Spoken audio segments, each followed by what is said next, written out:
A Dreamer's Tales. By S. H. Sime. Preface. I hope for this book that it may come into the hands of those that were kind to my others and that it may not disappoint them.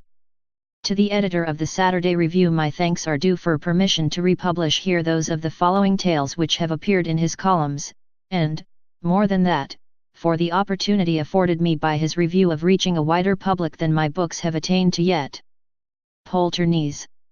Beholder of Ocean.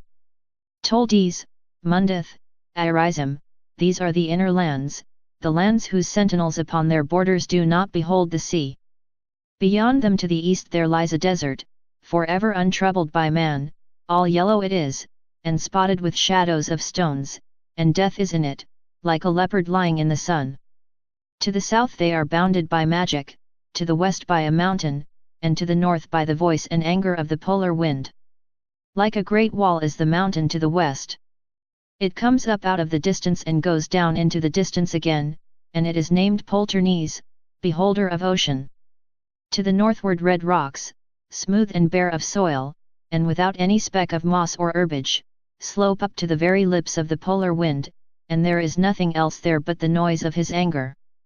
Very peaceful are the inner lands, and very fair are their cities, and there is no war among them, but quiet and ease. And they have no enemy but age, for thirst and fever lie sunning themselves out in the mid-desert, and never prowl into the inner lands. And the ghouls and ghosts, whose highway is the night, are kept in the south by the boundary of magic. And very small are all their pleasant cities, and all men are known to one another therein, and bless one another by name as they meet in the streets.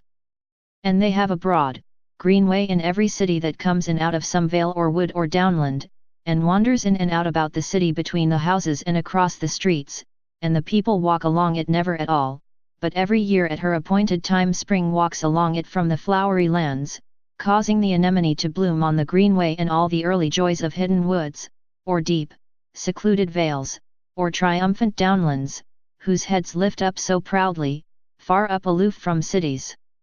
Sometimes waggoners or shepherds walk along this way, they that have come into the city from over cloudy ridges, and the townsmen hinder them not, for there is a tread that troubleth the grass and a tread that troubleth it not, and each man in his own heart knoweth which tread he hath. And in the sunlit spaces of the weald and in the walled dark places, afar from the music of cities and from the dance of the cities afar, they make there the music of the country places and dance the country dance. Amiable, near and friendly appears to these men the sun, and as he is genial to them and tends their younger vines, so they are kind to the little woodland things and any rumour of the fairies or old legend. And when the light of some little distant city makes a slight flush upon the edge of the sky, and the happy golden windows of the homesteads stare gleaming into the dark, then the old and holy figure of romance, cloaked even to the face, comes down out of hilly woodlands and bids dark shadows to rise and dance, and sends the forest creatures forth to prowl, and lights in a moment in her bower of grass the little glowworm's lamp, and brings a hush down over the grey lands, and out of it rises faintly on far-off hills the voice of a lute. There are not in the world lands more prosperous and happy than Toldes, Mundeth, Irism. From these three little kingdoms that are named the inner lands the young men stole constantly away. One by one they went, and no one knew why they went save that they had a longing to behold the sea. Of this longing they spoke little, but a young man would become silent for a few days, and then, one morning very early, he would slip away and slowly climb Polternies' difficult slope, and having attained the top pass over and never return. A few stayed behind in the inner lands and became old men, but none that had ever climbed Polternies from the very earliest times had ever come back again. Many had gone up Polternies sworn to return. Once a king sent all his courtiers, one by one, to report the mystery to him, and then went himself, none ever returned. Romance comes down out of hilly woodlands.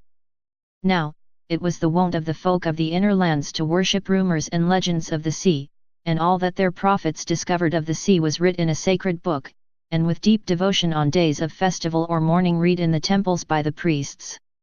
Now, all their temples lay open to the west, resting upon pillars, that the breeze from the sea might enter them, and they lay open on pillars to the east that the breezes of the sea might not be hindered but pass onward wherever the sea list.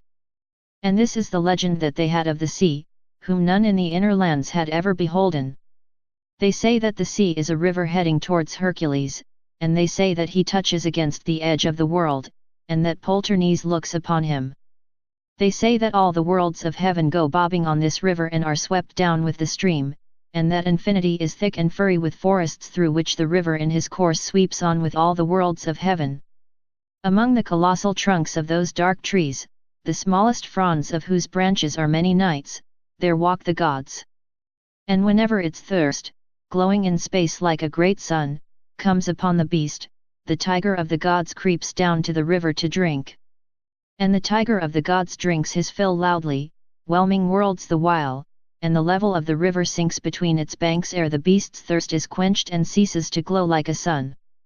And many worlds thereby are heaped up dry and stranded, and the gods walk not among them evermore, because they are hard to their feet.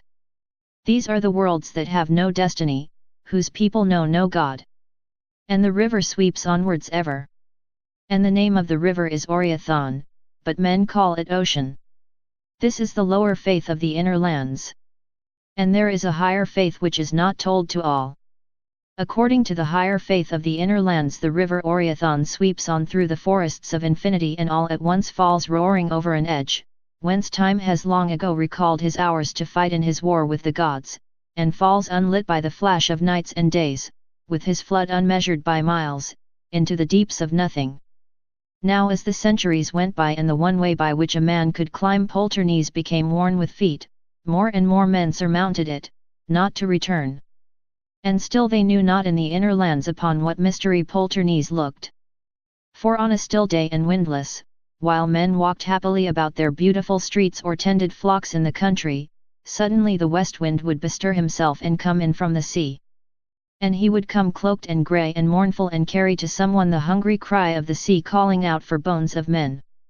And he that heard it would move restlessly for some hours, and at last would rise suddenly, irresistibly up, setting his face to Polternes, and would say, as is the custom of those lands when men part briefly, till a man's heart remembereth, which means farewell for a while, but those that loved him, seeing his eyes on Polternes, would answer sadly, till the gods forget, which means farewell. Now the king of Arizim had a daughter who played with the wildwood flowers, and with the fountains in her father's court, and with the little blue heaven birds that came to her doorway in the winter to shelter from the snow. And she was more beautiful than the wildwood flowers, or than all the fountains in her father's court, or than the blue heaven birds in their full winter plumage when they shelter from the snow. The old wise kings of Mundith and of Toldes saw her once as she went lightly down the little paths of her garden, and, turning their gaze into the mists of thought, pondered the destiny of their inner lands. And they watched her closely by the stately flowers, and standing alone in the sunlight, and passing and repassing the strutting purple birds that the king's fowlers had brought from Asajahan. When she was of the age of 15 years, the king of Mundith called a council of kings. And there met with him the kings of Toldes and Arizim. And the king of Mundith in his council said, "The call of the unappeased and hungry sea," and at the word sea the three kings bowed their heads, "lures every year out of our happy kingdoms more and more of our men, and still we know not the mystery of the sea, and no devised oath has brought one man back. Now thy daughter, Arizim, is lovelier than the sunlight, and lovelier than those stately flowers of thine that stand so tall in her garden, and hath more grace and beauty than those strange birds that the Venturaus fowlers bring in creaking wagons out of Asajahan, whose feathers are alternate purple and white. Now, he that shall love thy daughter, Hilnaric, whoever he shall be, is the man to climb Polternes and return, as none hath ever before, and tell us upon what Polternes looks, for it may be that thy daughter is more beautiful than the sea." Then from his seat of council arose the king of Arizim. He said, "I fear that thou hast spoken blasphemy against the sea, and I have a dread that ill will come of it.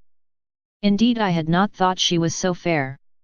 It is such a short while ago that she was quite a small child with her hair still unkempt and not yet attired in the manner of princesses, and she would go up into the wild woods unattended and come back with her robes unseemly and all torn, and would not take reproof with humble spirit, but made grimaces even in my marble court all set about with fountains.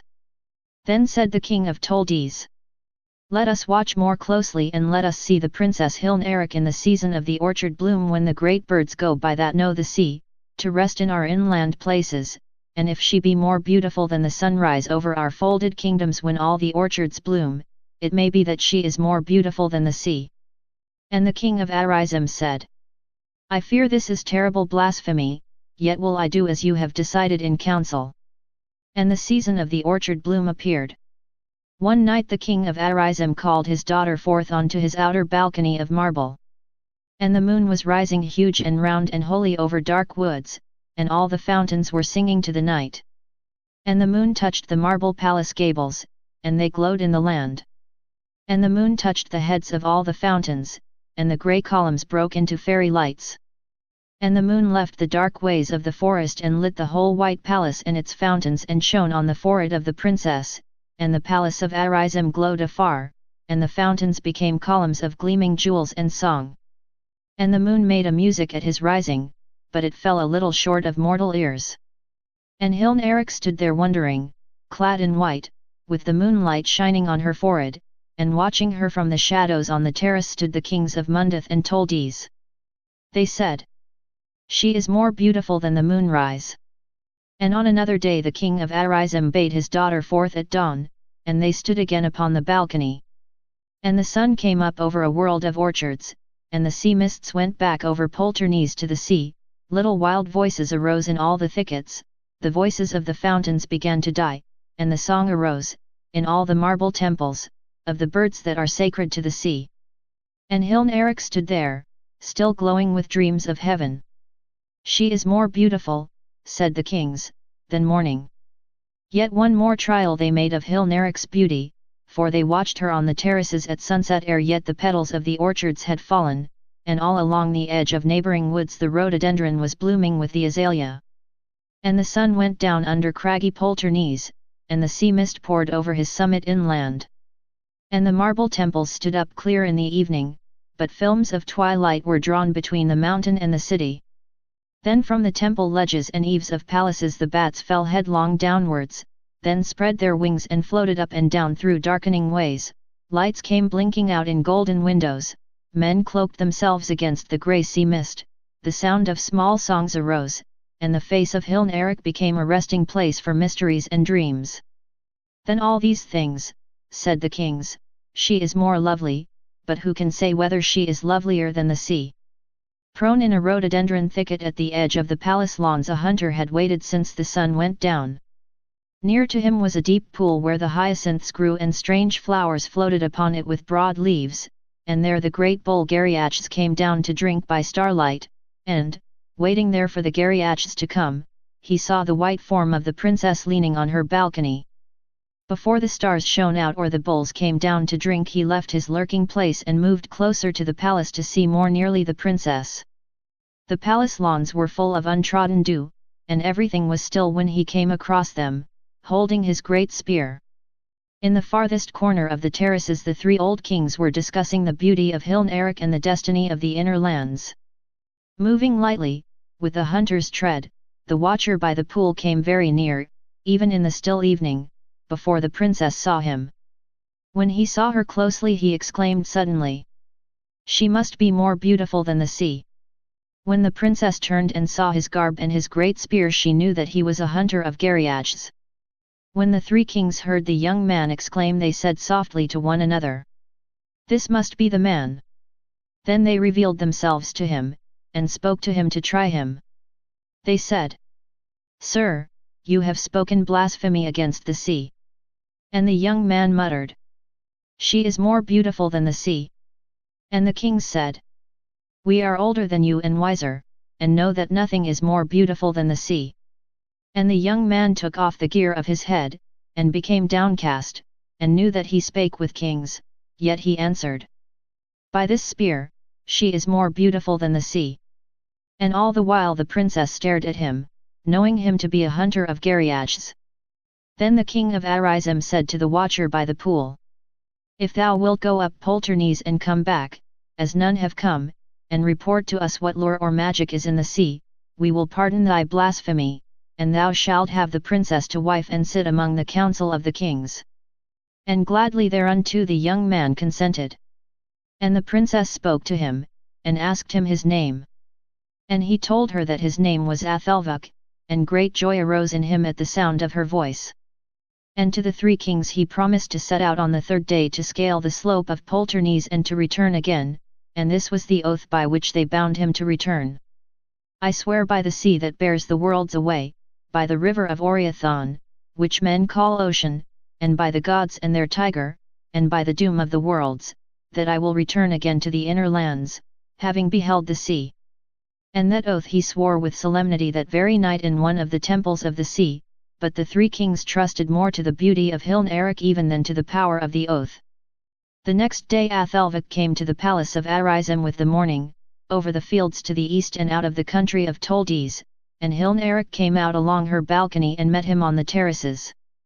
And she asked him if he had ever slain a Gariac, and he said that he had slain 3, and then he told her how he had killed his first down by the pool in the wood. For he had taken his father's spear and gone down to the edge of the pool, and had lain under the azaleas there waiting for the stars to shine, by whose first light the Gariacs go to the pools to drink, and he had gone too early and had long to wait, and the passing hours seemed longer than they were. And all the birds came in that home at night, and the bat was abroad, and the hour of the duck went by, and still no Gariac came down to the pool, and Athelvok felt sure that none would come. And just as this grew to a certainty in his mind, the thicket parted noiselessly and a huge bull Gariac stood facing him on the edge of the water, and his great horns swept out sideways from his head, and at the ends curved upwards, and were 4 strides in width from tip to tip. And he had not seen Athelvok, for the great bull was on the far side of the little pool, and Athelvok could not creep round to him for fear of meeting the wind, for the Gariacs, who can see little in the dark forests, rely on hearing and smell. But he devised swiftly in his mind while the bull stood there with head erect just 20 strides from him across the water. And the bull sniffed the wind cautiously and listened, then lowered its great head down to the pool and drank. At that instant Athelvok leapt into the water and shot forward through its weedy depths among the stems of the strange flowers that floated upon broad leaves on the surface. And Athelvok kept his spear out straight before him, and the fingers of his left hand he held rigid and straight, not pointing upwards, and so did not come to the surface, but was carried onward by the strength of his spring and passed unentangled through the stems of the flowers. When Athelvok jumped into the water, the bull must have thrown his head up, startled at the splash, then he would have listened and have sniffed the air, and neither hearing nor scenting any danger he must have remained rigid for some moments, for it was in that attitude that Athelvok found him as he emerged breathless at his feet. And, striking at once, Athelvok drove the spear into his throat before the head and the terrible horns came down. But Athelvok had clung to one of the great horns, and had been carried at terrible speed through the rhododendron bushes until the Gariac fell, but rose at once again, and died standing up, still struggling, drowned in its own blood. But to Hilnaric listening it was as though one of the heroes of old time had come back again in the full glory of his legendary youth. And long time they went up and down the terraces, saying those things which were said before and since, and which lips shall yet be made to say again. And above them stood Polternes beholding the sea. And the day came when Athelvok should go. And Hilnaric said to him, "Will you not indeed most surely come back again, having just looked over the summit of Polternes?" Athelvok answered, "I will indeed come back, for thy voice is more beautiful than the hymn of the priests when they chant and praise the sea, and though many tributary seas ran down into Oreathon and he and all the others poured their beauty into one pool below me, yet would I return swearing that thou wert fairer than they." And Hilnaric answered, "The wisdom of my heart tells me, or old knowledge or prophecy, or some strange lore, that I shall never hear thy voice again. And for this I give thee my forgiveness." But he, repeating the oath that he had sworn, set out, looking often backwards until the slope became too steep and his face was set to the rock. It was in the morning that he started, and he climbed all the day with little rest, where every foothold was smooth with many feet. Before he reached the top the sun disappeared from him, and darker grew the inner lands. Then he pushed on so as to see before dark whatever thing Polternes had to show. The dusk was deep over the inner lands, and the lights of cities twinkled through the sea mist when he came to Polternes' summit, and the sun before him was not yet gone from the sky. And there below him was the old wrinkled sea, smiling and murmuring song. And he nursed little ships with gleaming sails, and in his hands were old regretted wrecks, and masts all studded over with golden nails that he had rent in anger out of beautiful galleons. And the glory of the sun was among the surges as they brought driftwood out of isles of spice, tossing their golden heads. And the grey currents crept away to the south like companionless serpents that love something afar with a restless, deadly love. And the whole plain of water glittering with late sunlight, and the surges and the currents and the white sails of ships were altogether like the face of a strange new god that has looked a man for the first time in the eyes at the moment of his death, and Athelvok, looking on the wonderful sea, knew why it was that the dead never return, for there is something that the dead feel and know, and the living would never understand even though the dead should come and speak to them about it. And there was the sea smiling at him, glad with the glory of the sun. And there was a haven there for homing ships, and a sunlit city stood upon its marge, and people walked about the streets of it clad in the unimagined merchandise of far sea-bordering lands. An easy slope of loose crumbled rock went from the top of Polternes to the shore of the sea. For a long while Athelvok stood there regretfully, knowing that there had come something into his soul that no one in the inner lands could understand, where the thoughts of their minds had gone no farther than the three little kingdoms. Then, looking long upon the wandering ships, and the marvelous merchandise from alien lands, and the unknown color that wreathed the brows of the sea, he turned his face to the darkness and the inner lands. At that moment the sea sang a dirge at sunset for all the harm that he had done in anger and all the ruin wrought on adventurous ships, and there were tears in the voice of the tyrannous sea, for he had loved the galleons that he had overwhelmed, and he called all men to him and all living things that he might make amends, because he had loved the bones that he had strewn afar. And Athelvok turned and set one foot upon the crumbled slope, and then another, and walked a little way to be nearer to the sea, and then a dream came upon him and he felt that men had wronged the lovely sea because he had been angry a little, because he had been sometimes cruel, he felt that there was trouble among the tides of the sea because he had loved the galleons who were dead. Still he walked on and the crumbled stones rolled with him, and just as the twilight faded and a star appeared he came to the golden shore, and walked on till the surges were about his knees, and he heard the prayer-like blessings of the sea.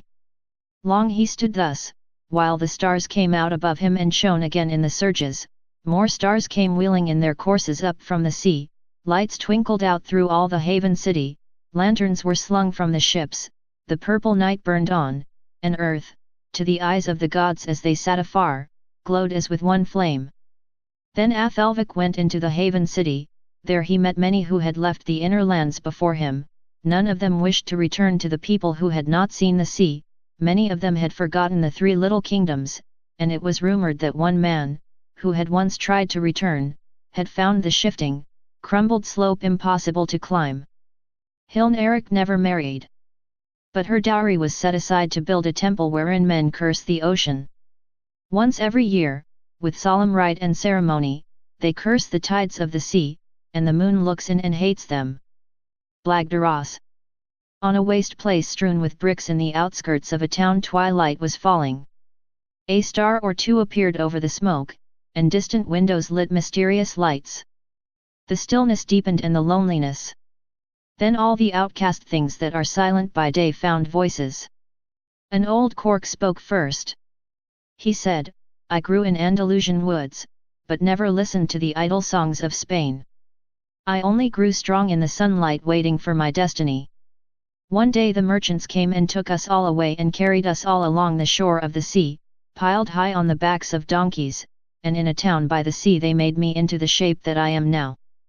One day they sent me northward to Provence, and there I fulfilled my destiny. For they set me as a guard over the bubbling wine, and I faithfully stood sentinel for 20 years.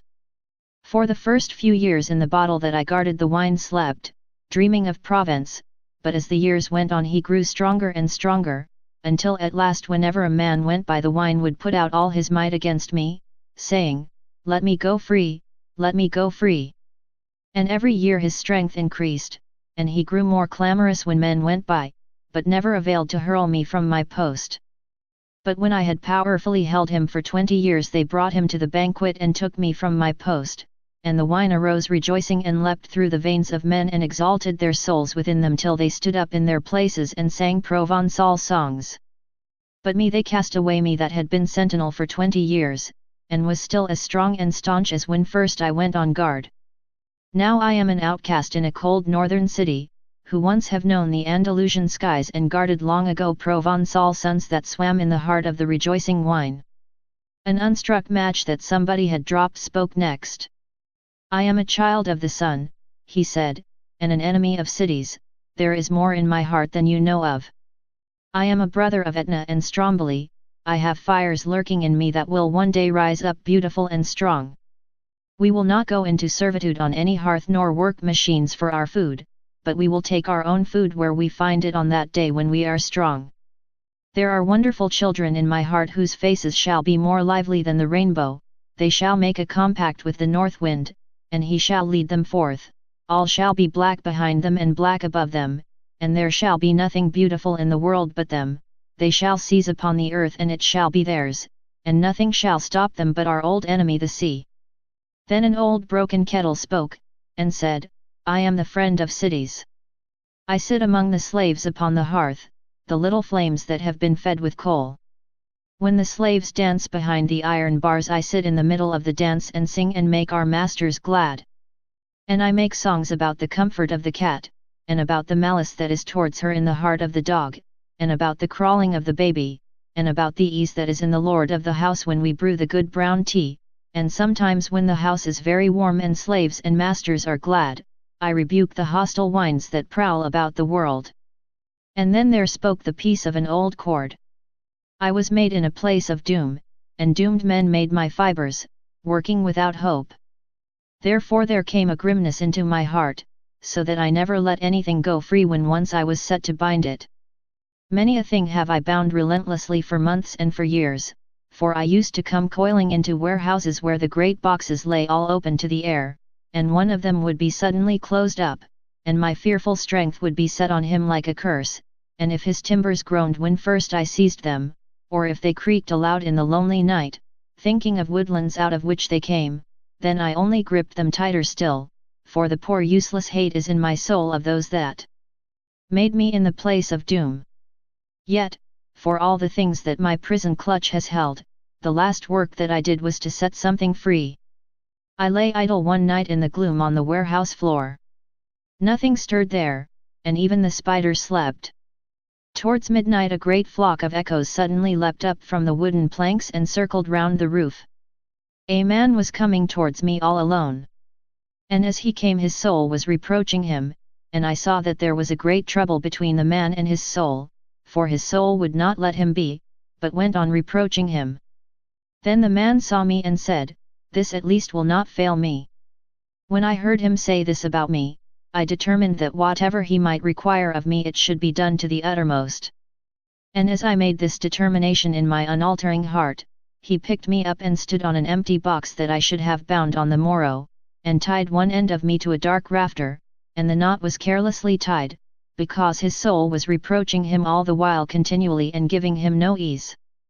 Then he made the other end of me into a noose, but when the man's soul saw this it stopped reproaching the man, and cried out to him hurriedly, and besought him to be at peace with it and to do nothing sudden, but the man went on with his work, and put the noose down over his face and underneath his chin, and the soul screamed horribly. Then the man kicked the box away with his foot, and the moment he did this I knew that my strength was not great enough to hold him, but I remembered that he had said I would not fail him, and I put all my grim vigor into my fibers and held him by sheer will. Then the soul shouted to me to give way, but I said, No, you vexed the man. Then it screamed to me to leave go of the rafter, and already I was slipping, for I only held on to it by a careless knot, but I gripped with my prison grip and said, You vexed the man. And very swiftly it said other things to me, but I answered not, and at last the soul that vexed the man that had trusted me flew away and left him at peace. I was never able to bind things any more, for every one of my fibers was worn and wrenched, and even my relentless heart was weakened by the struggle. Very soon afterwards I was thrown out here. I have done my work. So they spoke among themselves, but all the while there loomed above them the form of an old rocking horse complaining bitterly. He said, I am Duras. Woe is me that I should lie now an outcast among these worthy but little people. Alas! For the days that are gathered, and alas for the great one that was a master and a soul to me, whose spirit is now shrunken and can never know me again, and no more ride abroad on nightly quests. I was Bucephalus when he was Alexander, and carried him victorious as far as Ind. I encountered dragons with him when he was St. George. I was the horse of Roland fighting for Christendom, and was often Rosinante. I fought in tourneys and went errant upon quests, and met Ulysses and the heroes and the fairies. Or late in the evening, just before the lamps in the nursery were put out, he would suddenly mount me, and we would gallop through Africa. There we would pass by night through tropic forests, and come upon dark rivers sweeping by, all gleaming with the eyes of crocodiles, where the hippopotamus floated down with the stream, and mysterious craft loomed suddenly out of the dark and furtively passed away. And when we had passed through the forest lit by the fireflies we would come to the open plains, and gallop onwards with scarlet flamingos flying along beside us through the lands of dusky kings, with golden crowns upon their heads and scepters in their hands, who came running out of their palaces to see us pass. Then I would wheel suddenly, and the dust flew up from my forehoofs as I turned and we galloped home again, and my master was put to bed. And again he would ride abroad on another day till we came to magical fortresses guarded by wizardry and overthrew the dragons at the gate, and ever came back with a princess fairer than the sea. But my master began to grow larger in his body and smaller in his soul, and then he rode more seldom upon quests. At last he saw gold and never came again, and I was cast out here among these little people. But while the rocking horse was speaking, 2 boys stole away, unnoticed by their parents, from a house on the edge of the waste place, and were coming across it looking for adventures. One of them carried a broom, and when he saw the rocking horse he said nothing, but broke off the handle from the broom and thrust it between his braces and his shirt on the left side.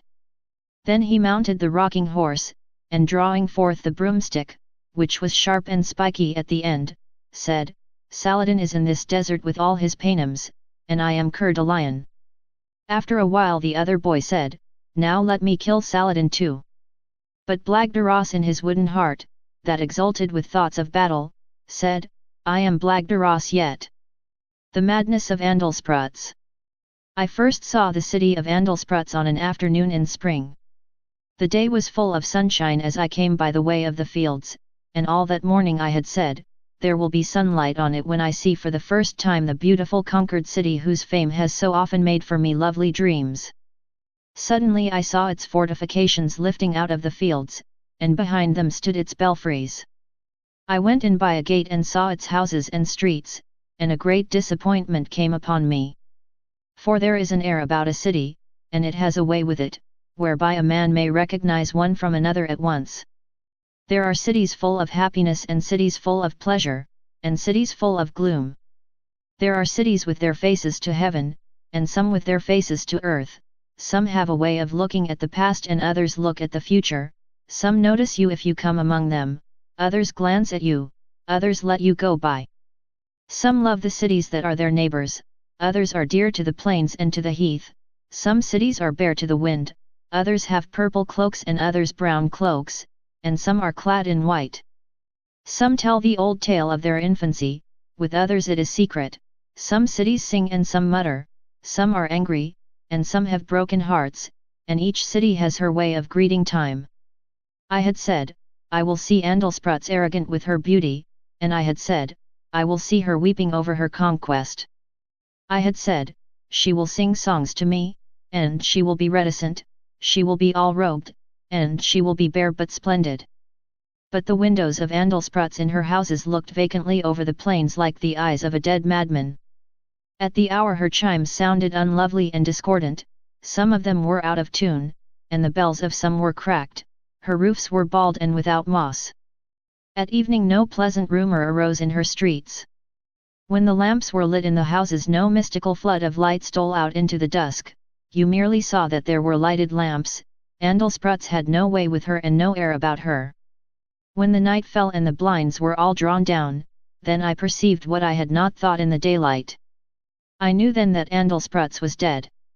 I saw a fair-haired man who drank beer in a cafe, and I said to him, "Why is the city of Andelsprutz quite dead, and her soul gone hence?" He answered, "Cities do not have souls and there is never any life in bricks." And I said to him, "Sir, you have spoken truly." And I asked the same question of another man, and he gave me the same answer, and I thanked him for his courtesy. And I saw a man of a more slender build, who had black hair, and channels in his cheeks for tears to run in, and I said to him, "Why is Andelsprutz quite dead, and when did her soul go hence?" "The soul of Andelsprutz." And he answered, "Andelsprutz hoped too much. For 30 years would she stretch out her arms toward the land of Ikla every night, to Mother Ikla from whom she had been stolen. Every night she would be hoping and sighing, and stretching out her arms to Mother Ikla. At midnight, once a year, on the anniversary of the terrible day, Ikla would send spies to lay a wreath against the walls of Andelsprutz. She could do no more. And on this night, once in every year, I used to weep, for weeping was the mood of the city that nursed me. Every night while other cities slept did Andelsprutz sit brooding here and hoping, till 30 wreaths lay mouldering by her walls, and still the armies of Ikla could not come. But after she had hoped so long, and on the night that faithful spies had brought the 30th wreath, Andelsprutz went suddenly mad. All the bells clanged hideously in the belfries, horses bolted in the streets, the dogs all howled, the stolid conquerors awoke and turned in their beds and slept again, and I saw the grey shadowy form of Andelsprutz rise up, decking her hair with the phantasms of cathedrals, and stride away from her city. And the great shadowy form that was the soul of Andelsprutz went away muttering to the mountains, and there I followed her, for had she not been my nurse? Yes, I went away alone into the mountains, and for 3 days, wrapped in a cloak, I slept in their misty solitudes. I had no food to eat, and to drink I had only the water of the mountain streams. By day no living thing was near to me, and I heard nothing but the noise of the wind, and the mountain streams roaring. But for 3 nights I heard all round me on the mountain the sounds of a great city, I saw the lights of tall cathedral windows flash momently on the peaks, and at times the glimmering lantern of some fortress patrol. And I saw the huge misty outline of the soul of Andelsprutz sitting decked with her ghostly cathedrals, speaking to herself, with her eyes fixed before her in a mad stare, telling of ancient wars. And her confused speech for all those nights upon the mountain was sometimes the voice of traffic, and then of church bells, and then of the bugles, but oftenest it was the voice of red war, and it was all incoherent, and she was quite mad. The 3rd night it rained heavily all night long, but I stayed up there to watch the soul of my native city. And she still sat staring straight before her, raving, but her voice was gentler now, there were more chimes in it, an occasional song. Midnight passed, and the rain still swept down on me, and still the solitudes of the mountain were full of the mutterings of the poor mad city. And the hours after midnight came, the cold hours wherein sick men die. Suddenly I was aware of great shapes moving in the rain, and heard the sound of voices that were not of my city nor yet of any that I ever knew.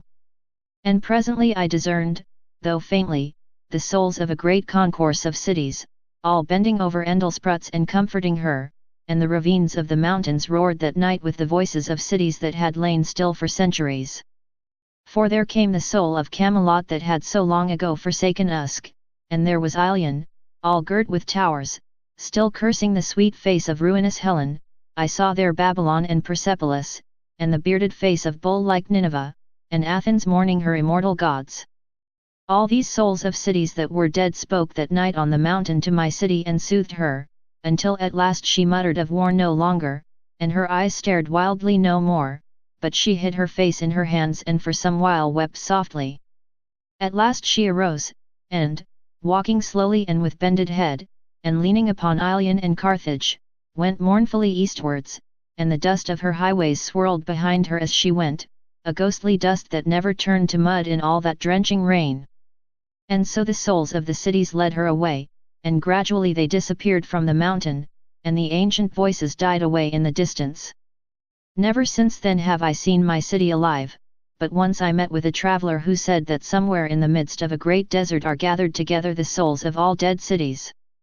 He said that he was lost once in a place where there was no water, and he heard their voices speaking all the night. But I said, I was once without water in a desert and heard a city speaking to me, but knew not whether it really spoke or not, for on that day I heard so many terrible things, and only some of them were true. And the man with the black hair said, I believe it to be true, though whither she went I know not. I only know that a shepherd found me in the morning faint with hunger and cold, and carried me down here, and when I came to Andelsprutz it was, as you have perceived it, dead. Where the tides ebb and flow. I dreamt that I had done a horrible thing, so that burial was to be denied me either in soil or sea, neither could there be any hell for me. I waited for some hours, knowing this. Then my friends came for me, and slew me secretly and with ancient rite, and lit great tapers, and carried me away. It was all in London that the thing was done, and they went furtively at dead of night along grey streets and among mean houses until they came to the river. And the river and the tide of the sea were grappling with one another between the mud banks, and both of them were black and full of lights. A sudden wonder came into the eyes of each, as my friends came near to them with their glaring tapers. All these things I saw as they carried me dead and stiffening, for my soul was still among my bones, because there was no hell for it, and because Christian burial was denied me. They took me down a stairway that was green with slimy things, and so came slowly to the terrible mud. There, in the territory of forsaken things, they dug a shallow grave. When they had finished they laid me in the grave, and suddenly they cast their tapers to the river. And when the water had quenched the flaring lights the tapers looked pale and small as they bobbed upon the tide, and at once the glamour of the calamity was gone, and I noticed then the approach of the huge dawn, and my friends cast their cloaks over their faces, and the solemn procession was turned into many fugitives that furtively stole away. Then the mud came back wearily and covered all but my face. There I lay alone with quite forgotten things, with drifting things that the tides will take no farther, with useless things and lost things, and with the horrible unnatural bricks that are neither stone nor soil. I was rid of feeling, because I had been killed, but perception and thought were in my unhappy soul. The dawn widened, and I saw the desolate houses that crowded the marge of the river, and their dead windows peered into my dead eyes, windows with bales behind them instead of human souls. I grew so weary looking at these forlorn things that I wanted to cry out, but could not, because I was dead. Then I knew, as I had never known before, that for all the years that heard of desolate houses had wanted to cry out too, but, being dead, were dumb. And I knew then that it had yet been well with the forgotten drifting things if they had wept, but they were eyeless and without life. And I, too, tried to weep, but there were no tears in my dead eyes. And I knew then that the river might have cared for us, might have caressed us, might have sung to us, but he swept broadly onwards, thinking of nothing but the princely ships. The terrible mud. At last the tide did what the river would not, and came and covered me over, and my soul had rest in the green water, and rejoiced and believed that it had the burial of the sea. But with the ebb the water fell again, and left me alone again with the callous mud among the forgotten things that drift no more, and with the sight of all those desolate houses, and with the knowledge among all of us that each was dead. In the mournful wall behind me, hung with green weeds, forsaken of the sea, dark tunnels appeared, and secret narrow passages that were clamped and barred. From these at last the stealthy rats came down to nibble me away, and my soul rejoiced thereat and believed that he would be free perforce from the accursed bones to which burial was refused. Very soon the rats ran away a little space and whispered among themselves. They never came any more. When I found that I was accursed even among the rats I tried to weep again. Then the tide came swinging back and covered the dreadful mud, and hid the desolate houses, and soothed the forgotten things, and my soul had ease for a while in the sepulchre of the sea. And then the tide forsook me again. To and fro it came about me for many years. Then the county council found me, and gave me decent burial. It was the first grave that I had ever slept in. That very night my friends came for me. They dug me up and put me back again in the shallow hole in the mud. Again and again through the years my bones found burial, but always behind the funeral lurked one of those terrible men who, as soon as night fell, came and dug them up and carried them back again to the hole in the mud. And then one day the last of those men died who once had done to me this terrible thing. I heard his soul go over the river at sunset. And again I hoped. A few weeks afterwards I was found once more, and once more taken out of that restless place and given deep burial in sacred ground, where my soul hoped that it should rest. Almost at once men came with cloaks and tapers to give me back to the mud, for the thing had become a tradition and a rite. And all the forsaken things mocked me in their dumb hearts when they saw me carried back, for they were jealous of me because I had left the mud. It must be remembered that I could not weep.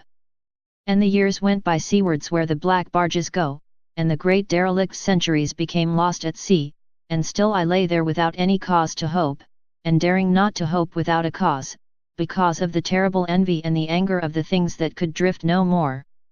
Once a great storm rode up, even as far as London, out of the sea from the south, and he came curving into the river with the fierce east wind. And he was mightier than the dreary tides, and went with great leaps over the listless mud. And all the sad forgotten things rejoiced, and mingled with things that were haughtier than they, and rode once more amongst the lordly shipping that was driven up and down. And out of their hideous home he took my bones, never again, I hoped, to be vexed with the ebb and flow.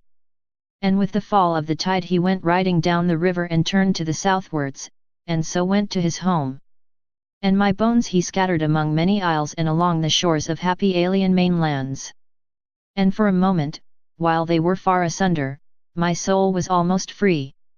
Then there arose, at the will of the moon, the assiduous flow of the tide, and it undid at once the work of the ebb, and gathered my bones from the marge of sunny isles, and gleaned them all along the mainland's shores, and went rocking northwards till it came to the mouth of the Thames, and there turned westwards its relentless face, and so went up the river and came to the hole in the mud, and into it dropped my bones, and partly the mud covered them and partly it left them white, for the mud cares not for its forsaken things.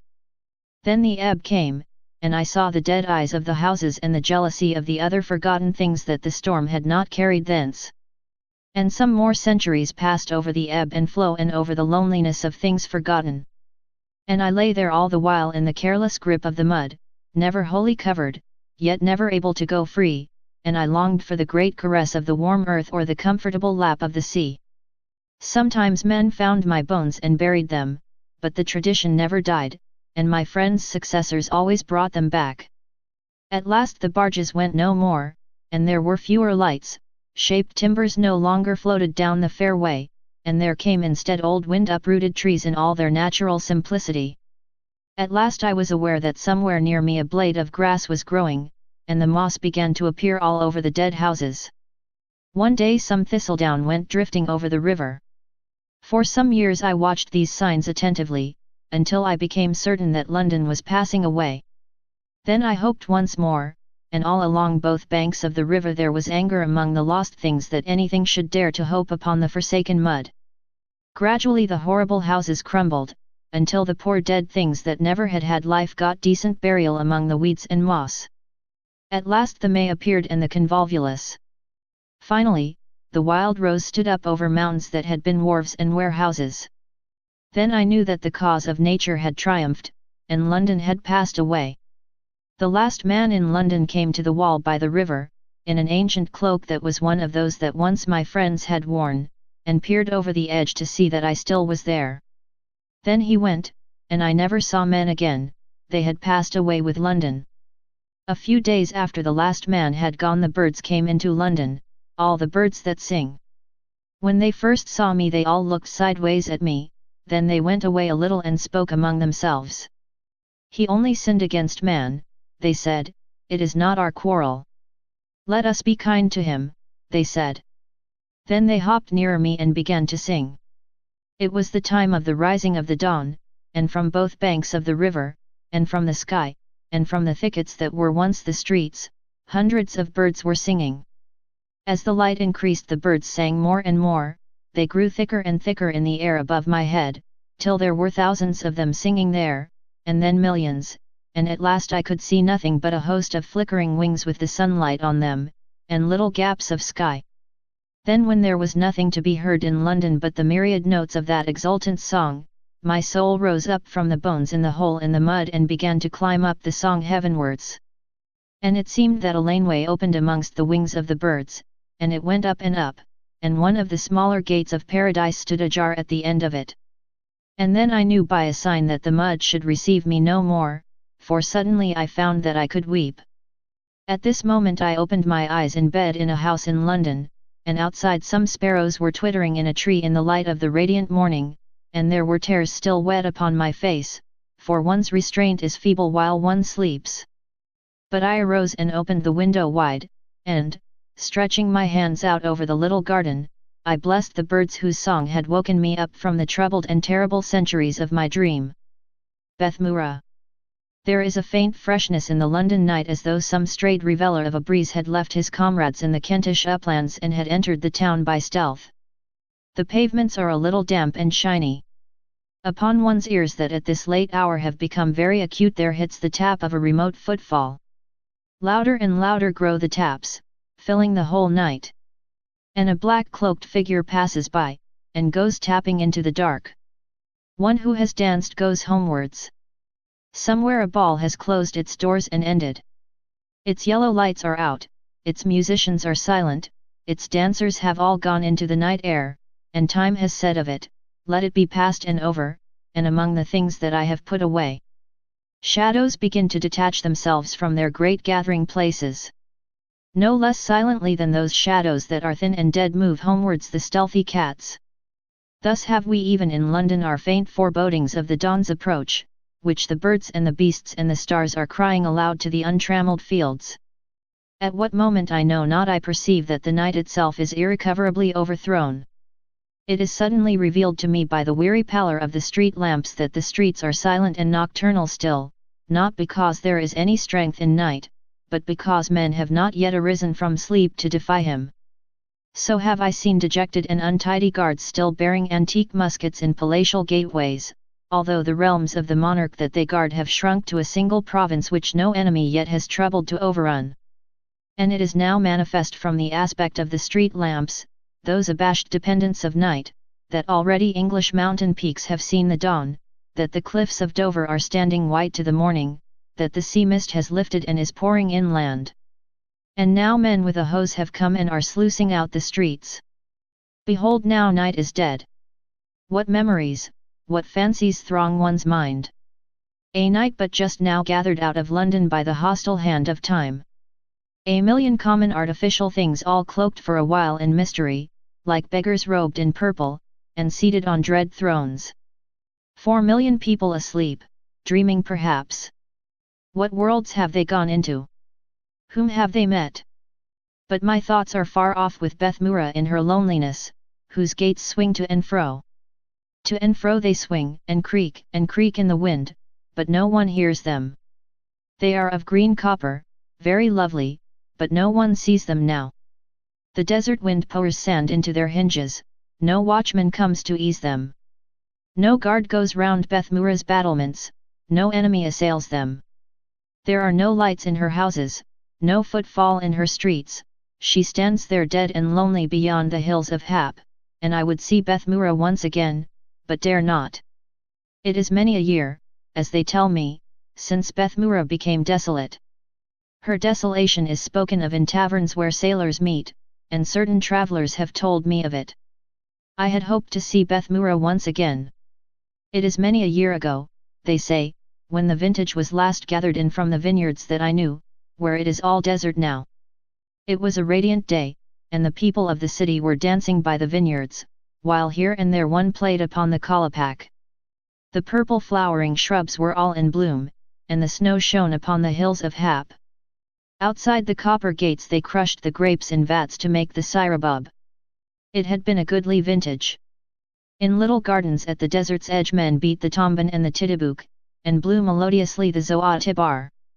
All there was mirth and song and dance, because the vintage had been gathered in, and there would be ample syrubub for the winter months, and much left over to exchange for turquoises and emeralds with the merchants who come down from Oxahan. Thus they rejoiced all day over their vintage on the narrow strip of cultivated ground that lay between Bethmoora and the desert which meets the sky to the south.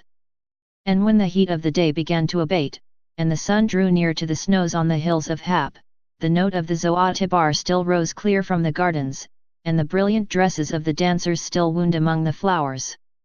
All that day 3 men on mules had been noticed crossing the face of the hills of Hap. Backwards and forwards they moved as the track wound lower and lower, 3 little specks of black against the snow. They were seen first in the very early morning up near the shoulder of Peel Jaganoth, and seemed to be coming out of Utnervehi. All day they came. And in the evening, just before lights come out and colours change, they appeared before Bethmoora's copper gates. They carried staves, such as messengers bear in those lands, and seemed somberly clad when the dancers all came round them with their green and lilac dresses. Those Europeans who were present and heard the message given were ignorant of the language, and only caught the name of Utnervehi. But it was brief, and passed rapidly from mouth to mouth, and almost at once the people burnt their vineyards and began to flee away from Bethmoora, going for the most part northwards, though some went to the east. They ran down out of their fair white houses, and streamed through the copper gate. The throbbing of the tomban and the titibuk suddenly ceased with the note of the Zoatibar, and the clinking kalapak stopped a moment after. The 3 strange travellers went back the way they came the instant their message was given. It was the hour when a light would have appeared in some high tower, and window after window would have poured into the dusk its lion-frightening light, and the copper gates would have been fastened up. But no lights came out in windows there that night and have not ever since, and those copper gates were left wide and have never shut, and the sound arose of the red fire crackling in the vineyards, and the pattering of feet fleeing softly. There were no cries, no other sounds at all, only the rapid and determined flight. They fled as swiftly and quietly as a herd of wild cattle flee when they suddenly see a man. It was as though something had befallen which had been feared for generations, which could only be escaped by instant flight, which left no time for indecision. Then fear took the Europeans also, and they too fled. And what the message was I have never heard. Many believe that it was a message from Thubamlin, the mysterious emperor of those lands, who is never seen by man, advising that Bethmoora should be left desolate. Others say that the message was one of warning from the gods, whether from friendly gods or from adverse ones they know not. And others hold that the plague was ravaging a line of cities over in Utnervehi, following the southwest wind which for many weeks had been blowing across them towards Bethmoora. Some say that the terrible Nusar sickness was upon the 3 travellers, and that their very mules were dripping with it, and suppose that they were driven to the city by hunger, but suggest no better reason for so terrible a crime. But most believe that it was a message from the desert himself, who owns all the earth to the southwards, spoken with his peculiar cry to those 3 who knew his voice, men who had been out on the sand wastes without tents by night, who had been by day without water, men who had been out there where the desert mutters, and had grown to know his needs and his malevolence. They say that the desert had a need for Bethmoora, that he wished to come into her lovely streets, and to send into her temples and her houses his storm winds draped with sand. For he hates the sound and the sight of men in his old evil heart, and he would have Bethmoora silent and undisturbed, save for the weird love he whispers at her gates. If I knew what that message was that the 3 men brought on mules, and told in the copper gate, I think that I should go and see Bethmoora once again. For a great longing comes on me here in London to see once more that white and beautiful city, and yet I dare not, for I know not the danger I should have to face, whether I should risk the fury of unknown dreadful gods, or some disease unspeakable and slow, or the desert's curse, or torture in some little private room of the Emperor Thubamlin, or something that the travellers have not told, perhaps more fearful still. Idle days on the Yan. So I came down through the wood to the bank of Yan and found, as had been prophesied, the ship-bird of the river about to loose her cable. The captain sate cross-legged upon the white deck with his scimitar lying beside him in its jewelled scabbard, and the sailors toiled to spread the nimble sails to bring the ship into the central stream of Yan, and all the while sang ancient soothing songs. And the wind of the evening descending cool from the snowfields of some mountainous abode of distant gods came suddenly, like glad tidings to an anxious city, into the wing-like sails. And so we came into the central stream, whereat the sailors lowered the greater sails. But I had gone to bow before the captain, and to inquire concerning the miracles, and appearances among men, of the most holy gods of whatever land he had come from. And the captain answered that he came from fair Belzoond, and worshipped gods that were the least and humblest, who seldom sent the famine or the thunder, and were easily appeased with little battles. And I told how I came from Ireland, which is of Europe, whereat the captain and all the sailors laughed, for they said, there are no such places in all the land of dreams. When they had ceased to mock me, I explained that my fancy mostly dwelt in the desert of Capernaum, about a beautiful blue city called Galdhoth the Damned, which was sentinelled all round by wolves and their shadows, and had been utterly desolate for years and years, because of a curse which the gods once spoke in anger and could never since recall. And sometimes my dreams took me as far as Pungarvis, the red-walled city where the fountains are, which trades with the isles and Thule. When I said this they complimented me upon the abode of my fancy, saying that, though they had never seen these cities, such places might well be imagined.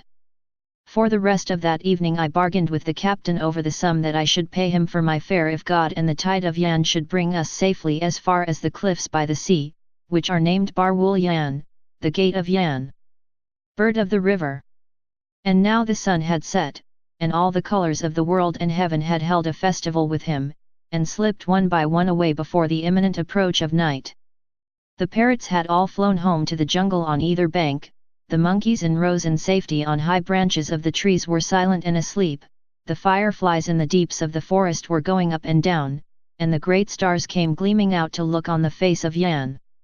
Then the sailors lighted lanterns and hung them round the ship, and the light flashed out on a sudden and dazzled Yan, and the ducks that fed along his marshy banks all suddenly arose, and made wide circles in the upper air, and saw the distant reaches of the Yan and the white mist that softly cloaked the jungle, before they returned again into their marshes. And then the sailors knelt on the decks and prayed, not all together, but 5 or 6 at a time. Side by side there kneeled down together 5 or 6, for there only prayed at the same time men of different faiths, so that no god should hear 2 men praying to him at once.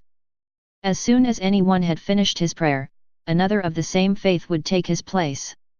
Thus knelt the row of 5 or 6 with bended heads under the fluttering sail, while the central stream of the river Yan took them on towards the sea, and their prayers rose up from among the lanterns and went towards the stars.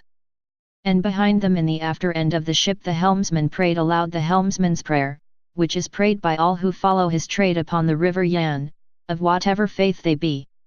And the captain prayed to his little lesser gods, to the gods that bless Belzoond. And I too felt that I would pray. Yet I liked not to pray to a jealous god there where the frail affectionate gods whom the heathen love were being humbly invoked, so I bethought me, instead, of Sheol Naganath, whom the men of the jungle have long since deserted, who is now unworshipped and alone, and to him I prayed. And upon us praying the night came suddenly down, as it comes upon all men who pray at evening and upon all men who do not, yet our prayers comforted our own souls when we thought of the great night to come. And so Yan bore us magnificently onwards, for he was elate with molten snow that the Poltiads had brought him from the hills of Hap, and the Marne and Migres were swollen full with floods, and he bore us in his might past Kyph and Pur, and we saw the lights of Golanza. Soon we all slept except the helmsman, who kept the ship in the midstream of Yan. When the sun rose the helmsman ceased to sing, for by song he cheered himself in the lonely night. When the song ceased we suddenly all awoke, and another took the helm, and the helmsman slept. We knew that soon we should come to Mandaroon. We made a meal, and Mandaroon appeared. Then the captain commanded, and the sailors loosed again the greater sails, and the ship turned and left the stream of Yan and came into a harbour beneath the ruddy walls of Mandaroon. Then while the sailors went and gathered fruits I came alone to the gate of Mandaroon. A few huts were outside it, in which lived the guard. A sentinel with a long white beard was standing in the gate, armed with a rusty pike. He wore large spectacles, which were covered with dust. Through the gate I saw the city. A deathly stillness was over all of it. The ways seemed untrodden, and moss was thick on doorsteps. In the marketplace huddled figures lay asleep. A scent of incense came wafted through the gateway of incense and burned poppies, and there was a hum of the echoes of distant bells. I said to the sentinel in the tongue of the region of Yan, "Why are they all asleep in this still city?" He answered, "None may ask questions in this gate for fear they wake the people of the city. For when the people of this city wake the gods will die. And when the gods die men may dream no more." And I began to ask him what gods that city worshipped, but he lifted his pike because none might ask questions there. So I left him and went back to the bird of the river. Certainly Mandaroon was beautiful with her white pinnacles peering over her ruddy walls and the green of her copper roofs. When I came back again to the bird of the river, I found the sailors were returned to the ship. Soon we weighed anchor, and sailed out again, and so came once more to the middle of the river. And now the sun was moving toward his heights, and there had reached us on the river Yan the song of those countless myriads of choirs that attend him in his progress round the world. For the little creatures that have many legs had spread their gauze wings easily on the air, as a man rests his elbows on a balcony, and gave jubilant, ceremonial praises to the sun, or else they moved together on the air in wavering dances intricate and swift, or turned aside to avoid the onrush of some drop of water that a breeze had shaken from a jungle orchid, chilling the air and driving it before it, as it fell whirring in its rush to the earth, but all the while they sang triumphantly. "For the day is for us," they said, "whether our great and sacred Father the Sun shall bring up more life like us from the marshes, or whether all the world shall end tonight." And there sang all those whose notes are known to human ears, as well as those whose far more numerous notes have been never heard by man. To these a rainy day had been as an era of war that should desolate continents during all the lifetime of a man. And there came out also from the dark and steaming jungle to behold and rejoice in the sun the huge and lazy butterflies. And they danced, but danced idly, on the ways of the air, as some haughty queen of distant conquered lands might in her poverty and exile dance, in some encampment of the gypsies, for the mere bread to live by, but beyond that would never abate her pride to dance for a fragment more. And the butterflies sung of strange and painted things, of purple orchids and of lost pink cities and the monstrous colors of the jungle's decay. And they, too, were among those whose voices are not discernible by human ears. And as they floated above the river, going from forest to forest, their splendor was matched by the inimical beauty of the birds who darted out to pursue them.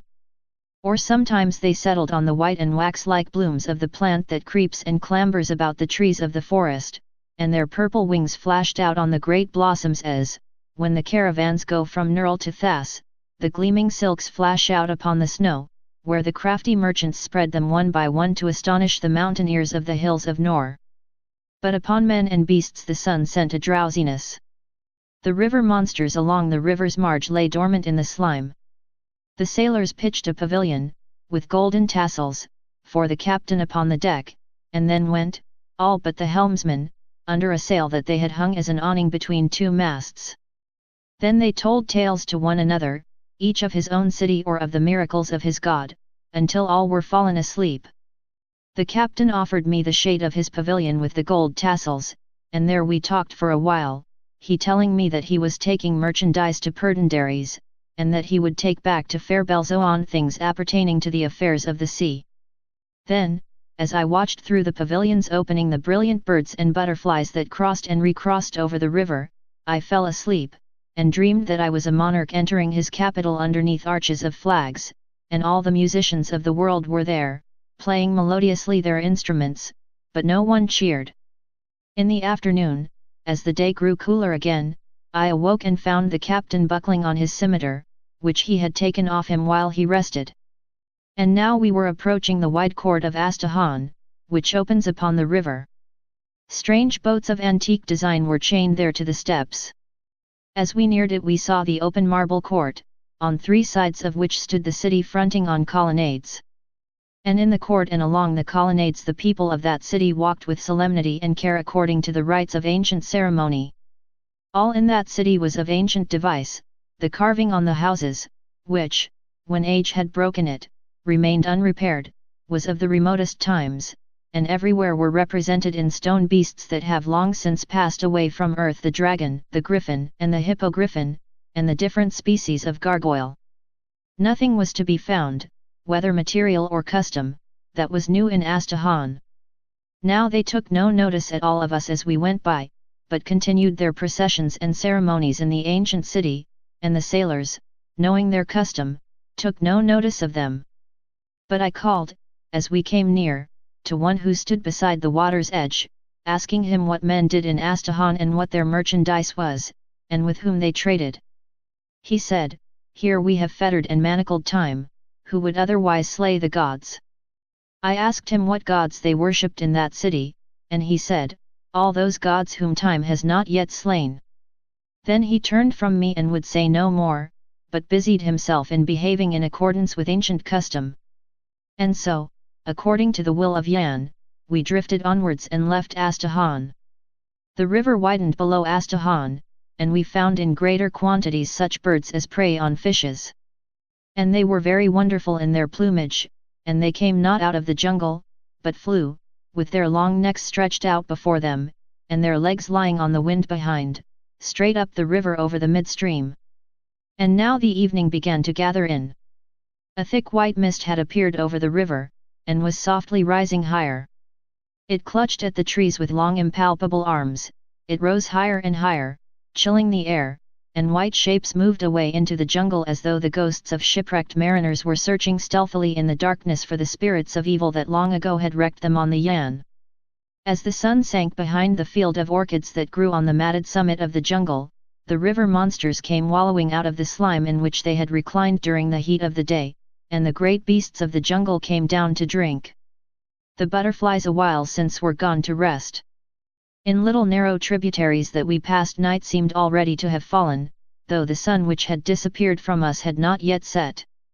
And now the birds of the jungle came flying home far over us, with the sunlight glistening pink upon their breasts, and lowered their pinions as soon as they saw the Yan, and dropped into the trees. And the widgeon began to go up the river in great companies, all whistling, and then would suddenly wheel and all go down again. And there shot by us the small and arrow-like teal, and we heard the manifold cries of flocks of geese, which the sailors told me had recently come in from crossing over the Lisp-Asian ranges. Every year they come by the same way, close by the peak of Mluna, leaving it to the left, and the mountain eagles know the way they come and men say the very hour, and every year they expect them by the same way as soon as the snows have fallen upon the northern plains. But soon it grew so dark that we saw these birds no more, and only heard the whirring of their wings, and of countless others besides, until they all settled down along the banks of the river, and it was the hour when the birds of the night went forth. Then the sailors lit the lanterns for the night, and huge moths appeared, flapping about the ship, and at moments their gorgeous colors would be revealed by the lanterns, then they would pass into the night again, where all was black. And again the sailors prayed, and thereafter we supped and slept, and the helmsman took our lives into his care. When I awoke I found that we had indeed come to Perd&Aries, that famous city. For there it stood upon the left of us, a city fair and notable, and all the more pleasant for our eyes to see after the jungle that was so long with us. And we were anchored by the market-place, and the captain's merchandise was all displayed, and a merchant of Perd&Aries stood looking at it. And the captain had his scimitar in his hand, and was beating with it in anger upon the deck, and the splinters were flying up from the white planks, for the merchant had offered him a price for his merchandise that the captain declared to be an insult to himself and his country's gods, whom he now said to be great and terrible gods, whose curses were to be dreaded. But the merchant waved his hands, which were of great fatness, showing the pink palms, and swore that of himself he thought not at all, but only of the poor folk in the huts beyond the city to whom he wished to sell the merchandise for as low a price as possible, leaving no remuneration for himself. For the merchandise was mostly the thick tamarind carpets that in the winter keep the wind from the floor, and talub which the people smoke in pipes. Therefore the merchant said if he offered a pifek more the poor folk must go without their tamarinds when the winter came, and without their talub in the evenings, or else he and his aged father must starve together. Thereat the captain lifted his scimitar to his own throat, saying that he was now a ruined man, and that nothing remained to him but death, And while he was carefully lifting his beard with his left hand, the merchant eyed the merchandise again, and said that rather than see so worthy a captain die, a man for whom he had conceived an especial love when first he saw the manner in which he handled his ship, he and his aged father should starve together, and therefore he offered 15 piffeeks more. When he said this, the captain prostrated himself and prayed to his gods that they might yet sweeten this merchant's bitter heart to his little lesser gods, to the gods that bless Belzoond. At last the merchant offered yet 5 piffeeks more. Then the captain wept, for he said that he was deserted of his gods, and the merchant also wept, for he said that he was thinking of his aged father, and of how he soon would starve, and he hid his weeping face with both his hands, and eyed the talub again between his fingers. And so the bargain was concluded, and the merchant took the tumurund and talub, paying for them out of a great clinking purse. And these were packed up into bales again, and 3 of the merchant's slaves carried them upon their heads into the city. And all the while the sailors had sat silent, cross-legged in a crescent upon the deck, eagerly watching the bargain, and now a murmur of satisfaction arose among them, and they began to compare it among themselves with other bargains that they had known. And I found out from them that there are 7 merchants in Perd&Aries, and that they had all come to the captain one by one before the bargaining began, and each had warned him privately against the others. And to all the merchants the captain had offered the wine of his own country, that they make in fair Belzoond, but could in no wise persuade them to it. But now that the bargain was over, and the sailors were seated at the first meal of the day, the captain appeared among them with a cask of that wine, and we broached it with care and all made merry together. And the captain was glad in his heart because he knew that he had much honour in the eyes of his men because of the bargain that he had made. So the sailors drank the wine of their native land, and soon their thoughts were back in fair Belzoond and the little neighbouring cities of Duras and Duras. But for me the captain poured into a little glass some heavy yellow wine from a small jar which he kept apart among his sacred things. Thick and sweet it was, even like honey, yet there was in its heart a mighty, ardent fire which had authority over souls of men. It was made, the captain told me, with great subtlety by the secret craft of a family of 6 who lived in a hut on the mountains of Hien Min.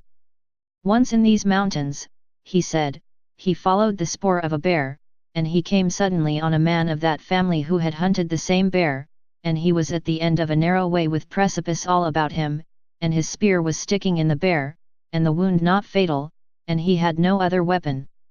And the bear was walking towards the man, very slowly because his wound irked him, yet he was now very close.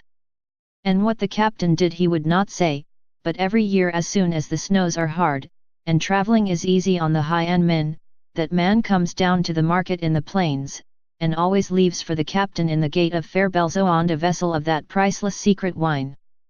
And as I sipped the wine and the captain talked, I remembered me of stalwart noble things that I had long since resolutely planned, and my soul seemed to grow mightier within me and to dominate the whole tide of the Yan.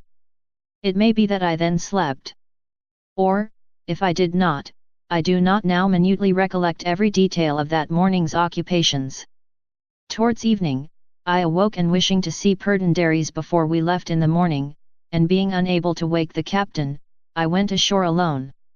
Certainly Perd&Aries was a powerful city, it was encompassed by a wall of great strength and altitude, having in it hollow ways for troops to walk in, and battlements along it all the way, and 15 strong towers on it in every mile, and copper plagues low down where men could read them, telling in all the languages of those parts of the earth, one language on each plaque, the tale of how an army once attacked Perd&Aries and what befell that army. Then I entered Perd&Aries and found all the people dancing, clad in brilliant silks, and playing on the tomban as they danced. For a fearful thunderstorm had terrified them while I slept, and the fires of death, they said, had danced over Perd&Aries, and now the thunder had gone leaping away large and black and hideous, they said, over the distant hills, and had turned round snarling at them, showing his gleaming teeth, and had stamped, as he went, upon the hilltops until they rang as though they had been bronze. And often and again they stopped in their merry dances and prayed to the God they knew not, saying, "O, God that we know not, we thank thee for sending the thunder back to his hills." And I went on and came to the market-place, and lying there upon the marble pavement I saw the merchant fast asleep and breathing heavily, with his face and the palms of his hands towards the sky, and slaves were fanning him to keep away the flies. And from the marketplace I came to a silver temple and then to a palace of onyx, and there were many wonders in Perd&aries, and I would have stayed and seen them all, but as I came to the outer wall of the city I suddenly saw in it a huge ivory gate. For a while I paused and admired it, then I came nearer and perceived the dreadful truth. The gate was carved out of one solid piece.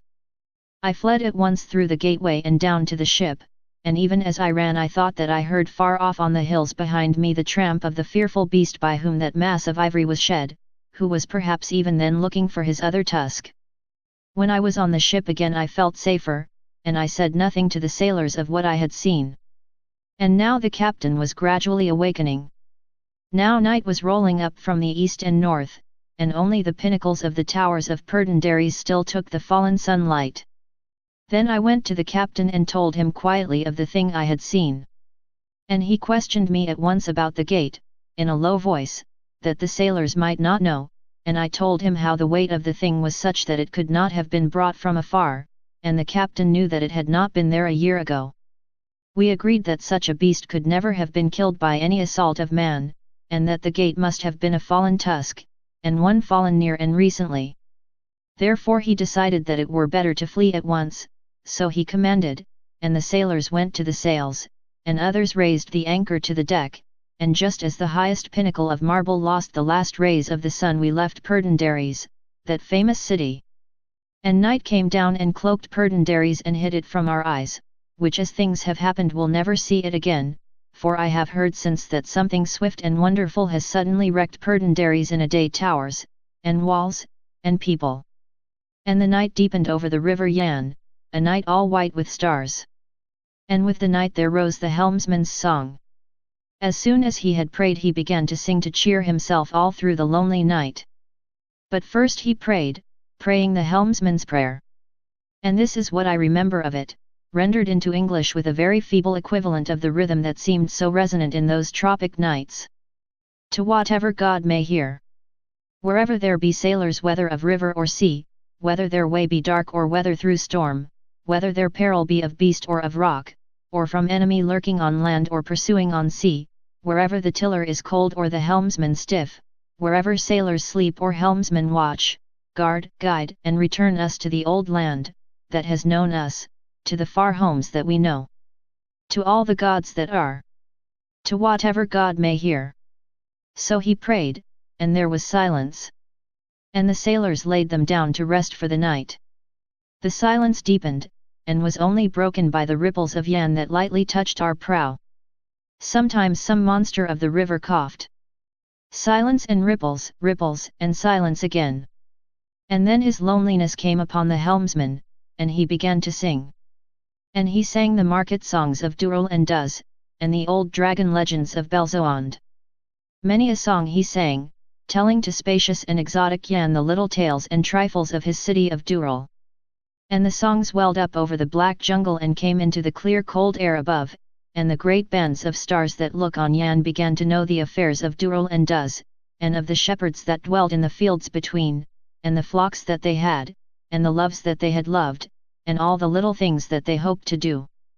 And as I lay wrapped up in skins and blankets, listening to those songs, and watching the fantastic shapes of the great trees like to black giants stalking through the night, I suddenly fell asleep. When I awoke great mists were trailing away from the Yan. And the flow of the river was tumbling now tumultuously, and little waves appeared, for Yan had scented from afar the ancient crags of Glurm, and knew that their ravines lay cool before him wherein he should meet the merry wild Irelian rejoicing from fields of snow. So he shook off from him the torpid sleep that had come upon him in the hot and scented jungle, and forgot its orchids and its butterflies, and swept on turbulent, expectant, strong, and soon the snowy peaks of the hills of Glurm came glittering into view. And now the sailors were waking up from sleep. Soon we all eat, and then the helmsman laid him down to sleep while a comrade took his place, and they all spread over him their choicest furs. And in a while we heard the sound that the Irelian made as she came down dancing from the fields of snow. And then we saw the ravine in the hills of Glurm lying precipitous and smooth before us, into which we were carried by the leaps of Yan. And now we left the steamy jungle and breathed the mountain air.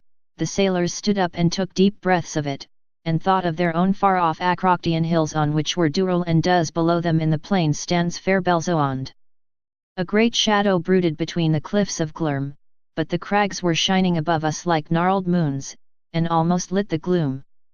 Louder and louder came the Irilian's song, and the sound of her dancing down from the fields of snow.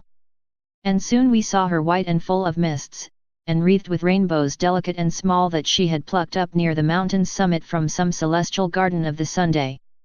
Then she went away seawards with the huge grey Yan, and the ravine widened, and opened upon the world, and our rocking ship came through to the light of the day. And all that morning and all the afternoon we passed through the marshes of Pondooveri, and Yan widened there, and flowed solemnly and slowly, and the captain bade the sailors beat on bells to overcome the dreariness of the marshes. At last the Irisian mountains came in sight, nursing the villages of Penkai and Blut, and the wandering streets of Mlo, where priests propitiate the avalanche with wine and maize. Then night came down over the plains of Tluan, and we saw the lights of Cappadarnia. We heard the path knights beating upon drums as we passed Emote and Galzunda, then all but the helmsman slept. And villages scattered along the banks of the Yan heard all that night in the helmsman's unknown tongue the little songs of cities that they knew not. I awoke before dawn with a feeling that I was unhappy before I remembered why. Then I recalled that by the evening of the approaching day, according to all foreseen probabilities, we should come to Barwool Yan, and I should part from the captain and his sailors. And I had liked the man because he had given me of his yellow wine that was set apart among his sacred things, and many a story he had told me about his fair Belzoond between the Acroctian hills and the High An Min. And I had liked the ways that his sailors had, and the prayers that they prayed at evening side by side, grudging not one another their alien gods.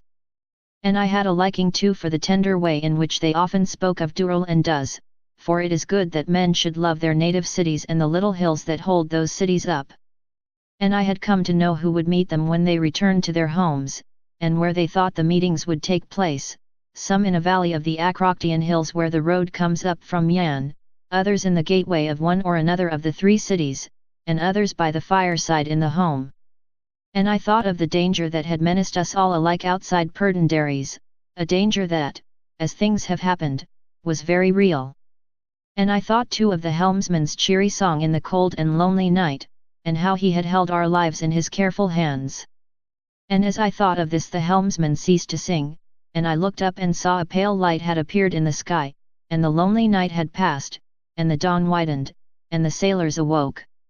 And soon we saw the tide of the sea himself advancing resolute between Yan's borders, and Yan sprang lithely at him and they struggled a while, then Yan and all that was his were pushed back northward, so that the sailors had to hoist the sails and, the wind being favourable, we still held onwards.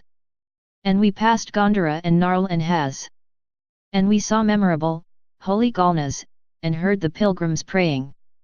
When we awoke after the midday rest we were coming near to Nan, the last of the cities on the river Yan. And the jungle was all about us once again, and about Nan, but the great Mlun ranges stood up over all things, and watched the city from beyond the jungle.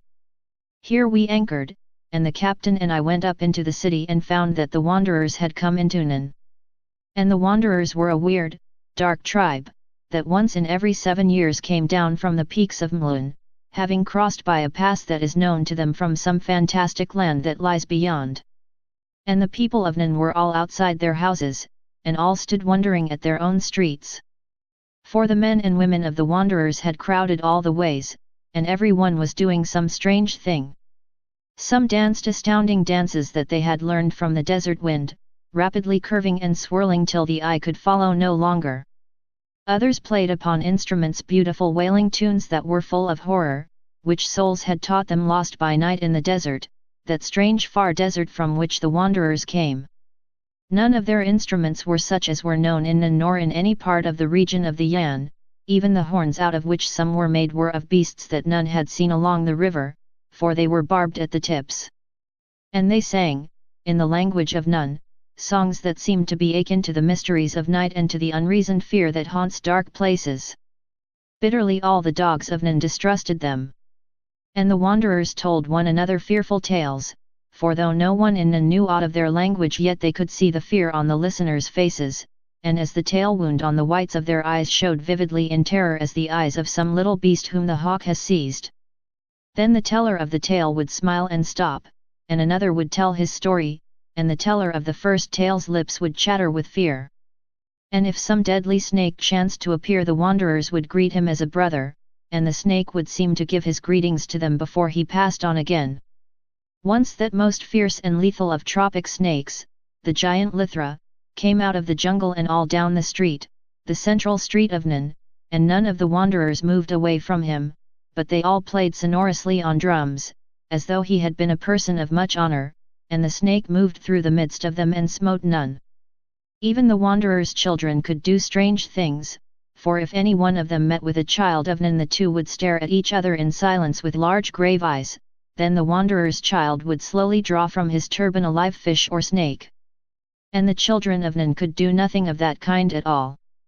Much I should have wished to stay and hear the hymn with which they greet the night, that is answered by the wolves on the heights of Mlun, but it was now time to raise the anchor again, that the captain might return from Barwool Yan upon the landward tide.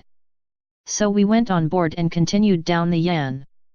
And the captain and I spoke little, for we were thinking of our parting, which should be for long, and we watched instead the splendor of the westering sun. For the sun was a ruddy gold, but a faint mist cloaked the jungle, lying low, and into it poured the smoke of the little jungle cities, and the smoke of them met together in the mist and joined into one haze, which became purple, and was lit by the sun, as the thoughts of men become hallowed by some great and sacred thing. Sometimes one column from a lonely house would rise up higher than the city's smoke, and gleam by itself in the sun.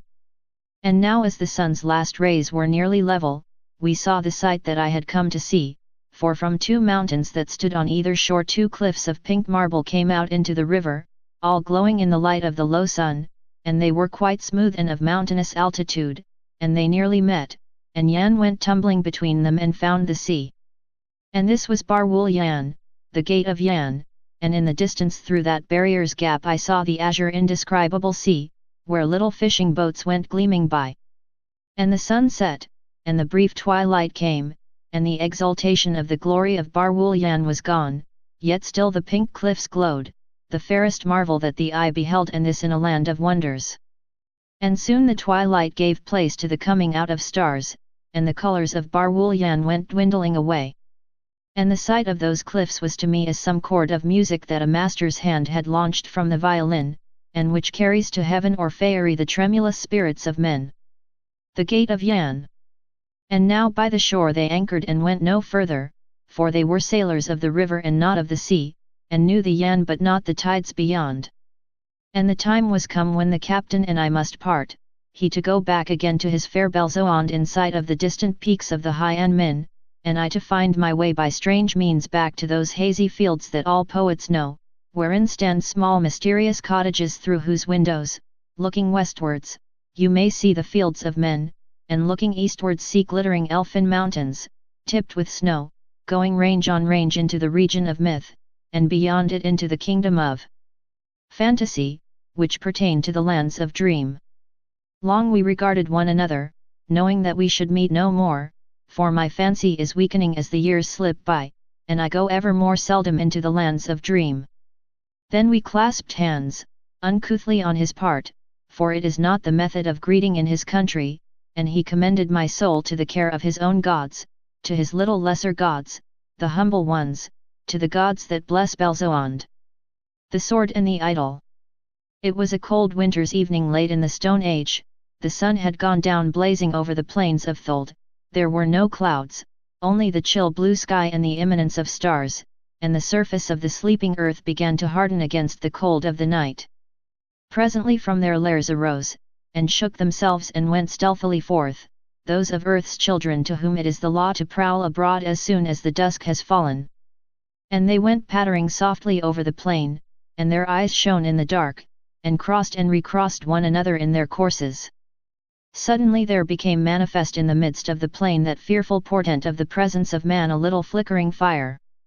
And the children of earth who prowl abroad by night looked sideways at it and snarled and edged away, all but the wolves, who came a little nearer, for it was winter and the wolves were hungry, and they had come in thousands from the mountains, and they said in their hearts, "We are strong." Around the fire a little tribe was encamped. They, too, had come from the mountains, and from lands beyond them, but it was in the mountains that the wolves first winded them. They picked up bones at first that the tribe had dropped, but they were closer now and on all sides. It was Laz who had lit the fire. He had killed a small furry beast, hurling his stone axe at it, and had gathered a quantity of reddish-brown stones, and had laid them in a long row, and placed bits of the small beast all along it. Then he lit a fire on each side, and the stones heated, and the bits began to cook. It was at this time that the tribe noticed that the wolves who had followed them so far were no longer content with the scraps of deserted encampments. A line of yellow eyes surrounded them, and when it moved it was to come nearer. So the men of the tribe hastily tore up brushwood, and felled a small tree with their flint axes, and heaped it all over the fire that Laz had made, and for a while the great heap hid the flame, and the wolves came trotting in and sat down again on their haunches much closer than before, and the fierce and valiant dogs that belonged to the tribe believed that their end was about to come while fighting, as they had long since prophesied it would. Then the flame caught the lofty stack of brushwood, and rushed out of it, and ran up the side of it, and stood up haughtily far over the top, and the wolves, seeing this terrible ally of man revelling there in his strength, and knowing nothing of his frequent treachery to his masters, went slowly away as though they had other purposes. And for the rest of that night the dogs of the encampment cried out to them and besought them to come back. But the tribe lay down all round the fire under thick firs and slept. And a great wind arose and blew into the roaring heart of the fire till it was red no longer, but all pallid with heat. With the dawn the tribe awoke. Laz might have known that after such a mighty conflagration nothing could remain of his small furry beast, but there was hunger in him and little reason as he searched among the ashes. What he found there amazed him beyond measure. There was no meat, there was not even his row of reddish-brown stones, but something longer than a man's leg and narrower than his hand, was lying there like a great flattened snake. When Laz looked at its thin edges and saw that it ran to a point, he picked up stones to chip it and make it sharp. It was the instinct of Laz to sharpen things. When he found that it could not be chipped his wonderment increased. It was many hours before he discovered that he could sharpen the edges by rubbing them with a stone, but at last the point was sharp, and all one side of it except near the end, where Laz held it in his hand. And Laz lifted it and brandished it, and the Stone Age was over. That afternoon in the little encampment, just as the tribe moved on, the Stone Age passed away, which, for perhaps 30 or 40,000 years, had slowly lifted man from among the beasts and left him with his supremacy beyond all hope of reconquest. It was not for many days that any other man tried to make for himself an iron sword by cooking the same kind of small furry beast that Laz had tried to cook. It was not for many years that any thought to lay the meat along stones as Laz had done, and when they did, being no longer on the plains of Thuld, they used flints or chalk. It was not for many generations that another piece of iron ore was melted and the secret slowly guessed. Nevertheless, one of Earth's many veils was torn aside by Laz to give us ultimately the steel sword and the plough, machinery, and factories. Let us not blame Laz if we think that he did wrong, for he did all in ignorance. The tribe moved on until it came to water, and there it settled down under a hill, and they built their huts there. Very soon they had to fight with another tribe, a tribe that was stronger than them, but the sword of Laz was terrible and his tribe slew their foes. You might make one blow at Laz, but then would come one thrust from that iron sword, and there was no way of surviving it. No one could fight with Laz. And he became the ruler of the tribe in the place of Is, who hitherto had ruled it with his sharp axe, as his father had before him. Now Laz begot Lo, and in his old age gave his sword to him, and Lo ruled the tribe with it. And Lo called the name of the sword Death, because it was so swift and terrible. And Is begot Ird, who was of no account. And Ird hated Lo because he was of no account by reason of the iron sword of Lo. One night Ird stole down to the hut of Lo, carrying his sharp axe, and he went very softly, but Lo's dog, Warner, heard him coming, and he growled softly by his master's door. When Ird came to the hut he heard Lo talking gently to his sword. And Lo was saying, "Lie still, death. Rest, rest, old sword," and then, "What, again, death? Be still. Be still." And then again, "What, art thou hungry, death? Or thirsty, poor old sword? Soon, death, soon. Be still only a little." But Ird fled, for he did not like the gentle tone of Lo as he spoke to his sword. And Lo begot Lod. And when Lo died, Lod took the iron sword and ruled the tribe.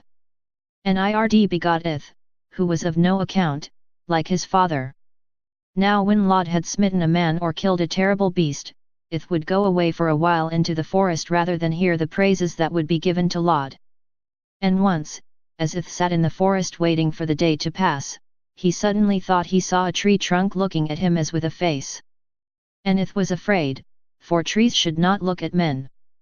But soon Ith saw that it was only a tree and not a man, though it was like a man. Ith used to speak to this tree, and tell it about Lod, for he dared not speak to anyone else about him. And Ith found comfort in talking about Lod.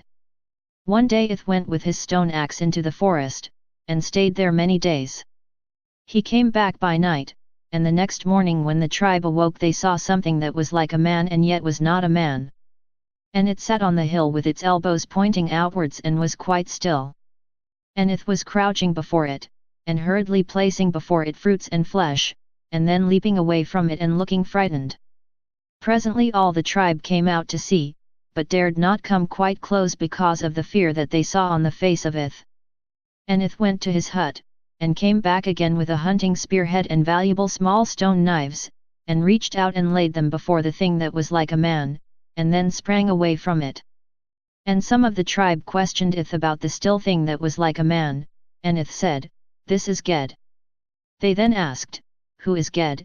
And Ith said, "Ged sends the crops and the rain, and the sun and the moon are Ged's."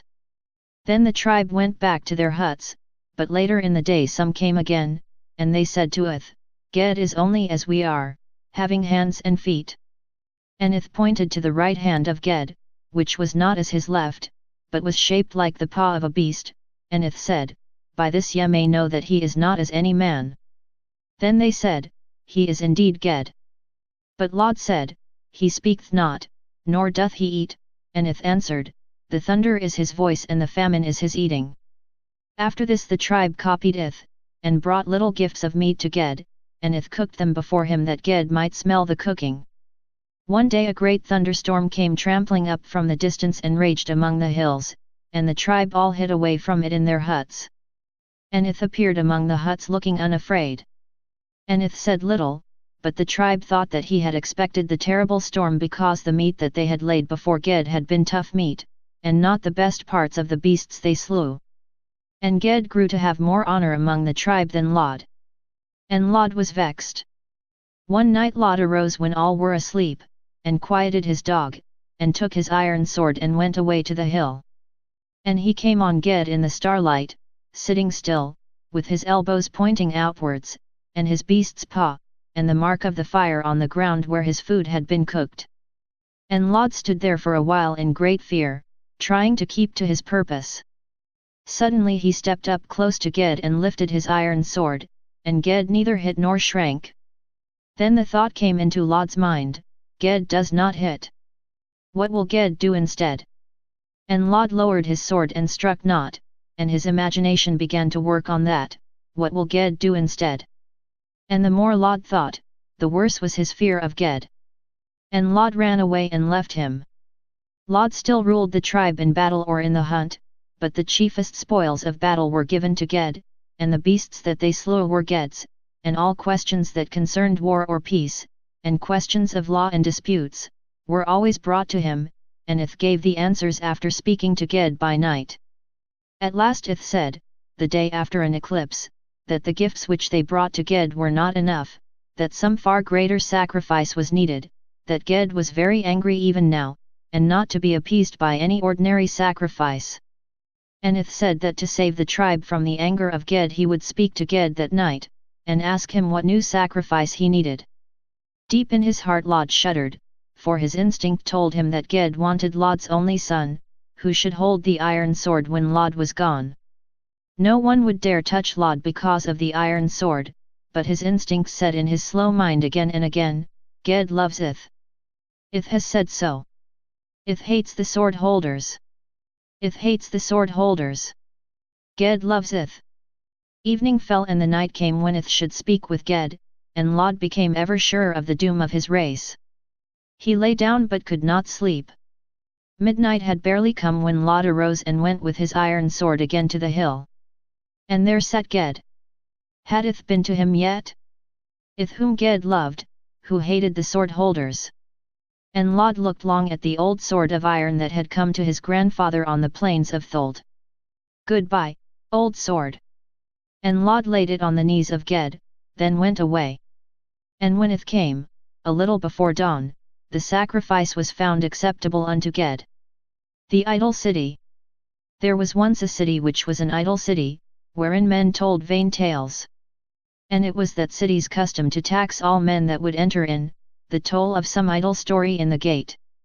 So all men paid to the watchers in the gate the toll of an idle story, and passed into the city unhindered and unhurt.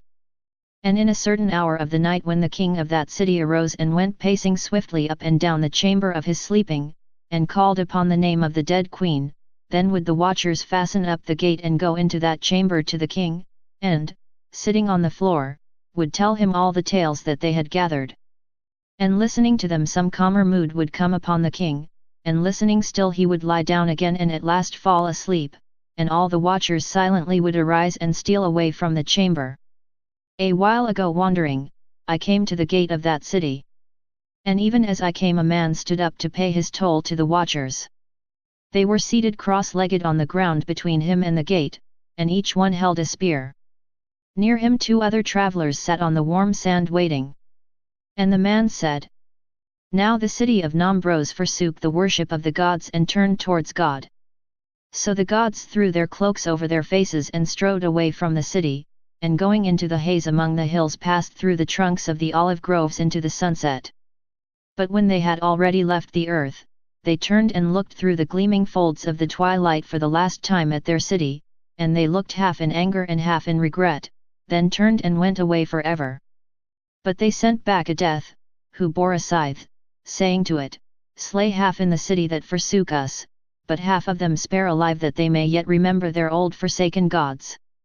But God sent a destroying angel to show that he was God, saying unto him, Go down and show the strength of mine arm unto that city and slay half of the dwellers therein, yet spare a half of them that they may know that I am God. And at once the destroying angel put his hand to his sword, and the sword came out of the scabbard with a deep breath, like to the breath that a broad woodman takes before his first blow at some giant oak.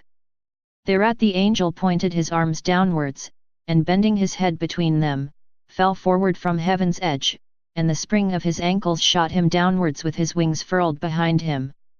So he went slanting earthward through the evening with his sword stretched out before him, and he was like a javelin that some hunter hath hurled that returneth again to the earth, but just before he touched it he lifted his head and spread his wings with the under feathers forward, and alighted by the bank of the broad Flavro that divides the city of Nombros. And down the bank of the Flavro he fluttered low, like to a hawk over a new-cut cornfield when the little creatures of the corn are shelterless, and at the same time down the other bank the death from the gods went mowing. At once they saw each other, and the angel glared at the death, and the death leered back at him, and the flames in the eyes of the angel illumined with a red glare the mist that lay in the hollows of the sockets of the death. Suddenly they fell on one another, sword to scythe. And the angel captured the temples of the gods, and set up over them the sign of God, and the death captured the temples of God, and led into them the ceremonies and sacrifices of the gods, and all the while the centuries slipped quietly by going down the Flavro seawards.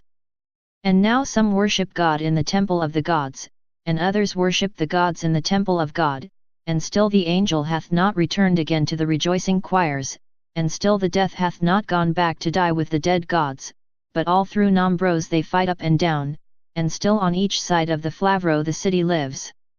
The silence of Ged. And the watchers in the gate said, Enter in. Then another traveller rose up, and said, Solemnly between Hilnaric and Nikrina the huge grey clouds came floating. And those great mountains, heavenly Hilnaric and Nikrina, the king of peaks, greeted them, calling them brothers. And the clouds were glad of their greeting, for they meet with companions seldom in the lonely heights of the sky. But the vapours of evening said unto the earth mist, What are those shapes that dare to move above us and to go where Nikrina is and Hilnaric? And the earth mist said in answer unto the vapours of evening, It is only an earth mist that has become mad and has left the warm and comfortable earth, and has in his madness thought that his place is with Hilnaric and Nikrina. Once, said the vapours of evening, there were clouds, but this was many and many a day ago, as our forefathers have said. Perhaps the mad one thinks he is the clouds. Then spake the earthworms from the warm deeps of the mud, saying, O, earth mist, thou art indeed the clouds, and there are no clouds but thou. And as for Hilnaric and Nikrina, I cannot see them, and therefore they are not high, and there are no mountains in the world but those that I cast up every morning out of the deeps of the mud. And the earth mist and the vapours of evening were glad at the voice of the earthworms, and looking earthward believed what they had said.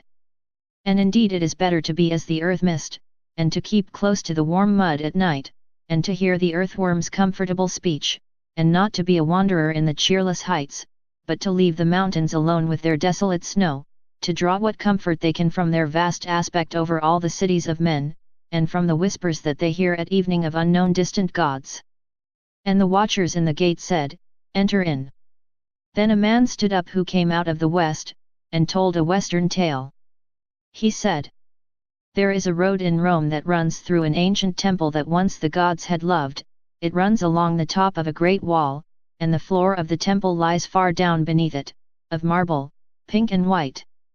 Upon the temple floor I counted to the number of 13 hungry cats. Sometimes, they said among themselves, it was the gods that lived here, sometimes it was men, and now it's cats.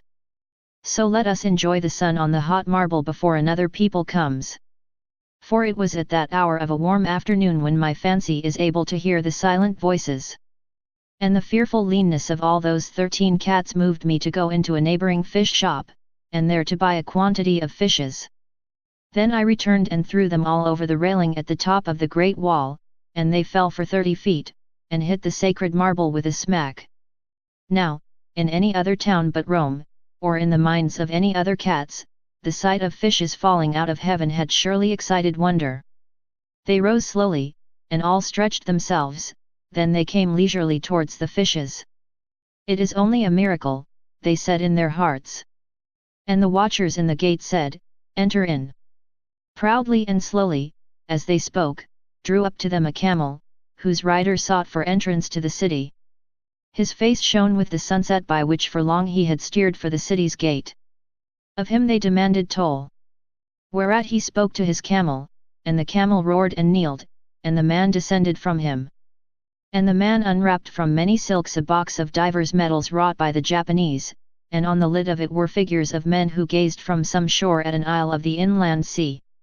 This he showed to the watchers, and when they had seen it, said, It has seemed to me that these speak to each other thus.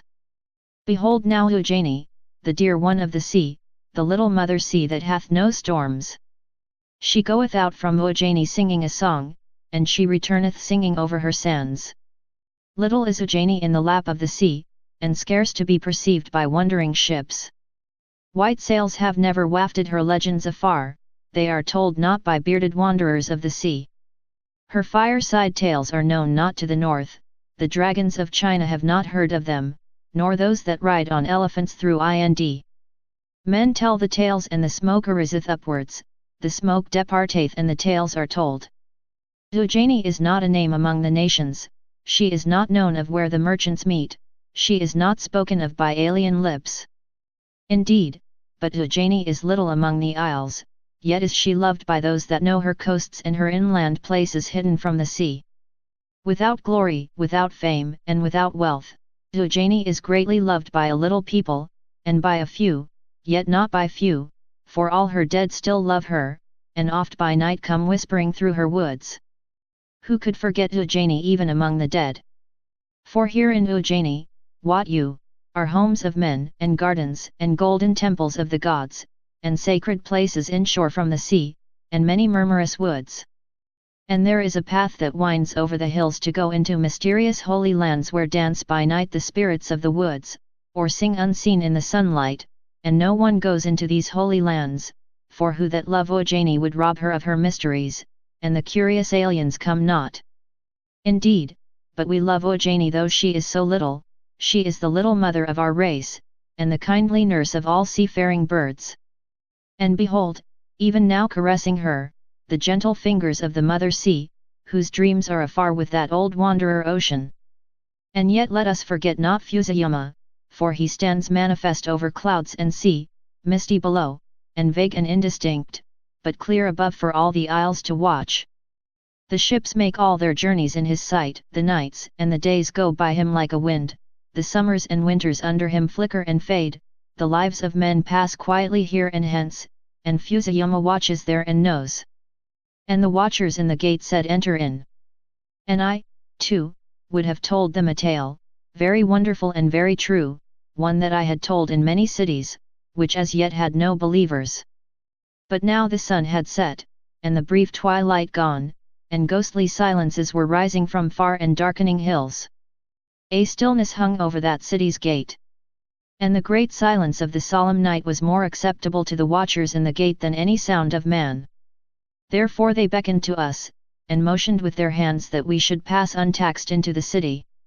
And softly we went up over the sand, and between the high rock pillars of the gate, and a deep stillness settled among the watchers, and the stars over them twinkled undisturbed. For how short a while man speaks, and withal how vainly. And for how long he is silent. Only the other day I met a king in Thebes, who had been silent already for 4,000 years. The hashish man. I was at dinner in London the other day. The ladies had gone upstairs, and no one sat on my right. On my left there was a man I did not know, but he knew my name somehow apparently, for he turned to me after a while, and said, "I read a story of yours about Bethmoora in a review." Of course I remembered the tale. It was about a beautiful oriental city that was suddenly deserted in a day nobody quite knew why. I said, "Oh, yes," and slowly searched in my mind for some more fitting acknowledgement of the compliment that his memory had paid me.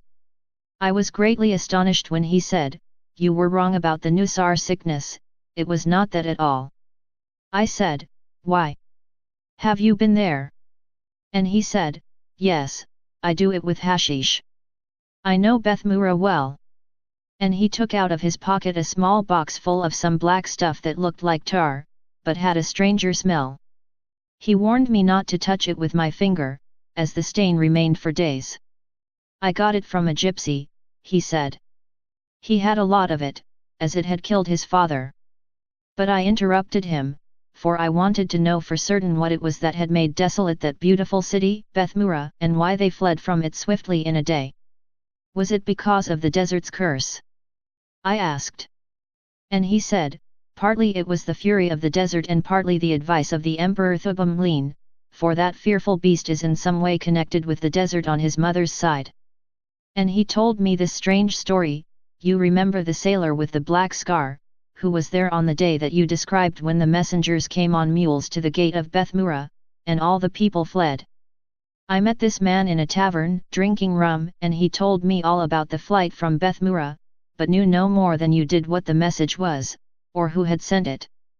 However, he said he would see Bethmoora once more whenever he touched again at an eastern port, even if he had to face the devil.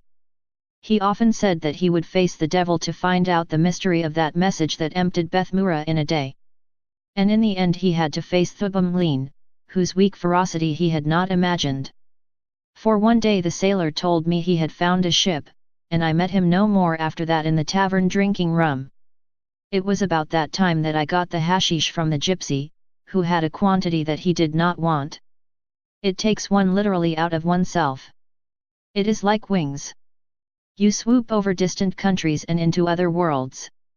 Once I found out the secret of the universe.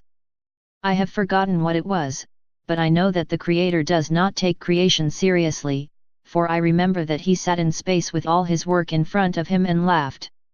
I have seen incredible things in fearful worlds. As it is your imagination that takes you there, so it is only by your imagination that you can get back.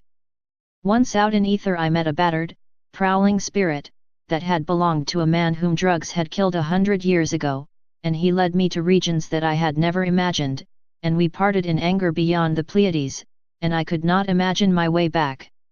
And I met a huge grey shape that was the spirit of some great people, perhaps of a whole star, and I besought it to show me my way home, and it halted beside me like a sudden wind and pointed, and, speaking quite softly, asked me if I discerned a certain tiny light, and I saw a far star faintly, and then it said to me, "That is the solar system," and strode tremendously on. And somehow I imagined my way back, and only just in time, for my body was already stiffening in a chair in my room, and the fire had gone out and everything was cold, and I had to move each finger one by one, and there were pins and needles in them, and dreadful pains in the nails, which began to thaw, and at last I could move one arm, and reached a bell, and for a long time no one came, because every one was in bed. But at last a man appeared, and they got a doctor, and he said that it was hashish poisoning, but it would have been all right if I hadn't met that battered, prowling spirit. I could tell you astounding things that I have seen, but you want to know who sent that message to Bethmoora. Well, it was Tavern. And this is how I know. I often went to the city after that day that you wrote of. I used to take hashish of an evening in my flat, and I always found it uninhabited. Sand had poured into it from the desert, and the streets were yellow and smooth, and through open, swinging doors the sand had drifted.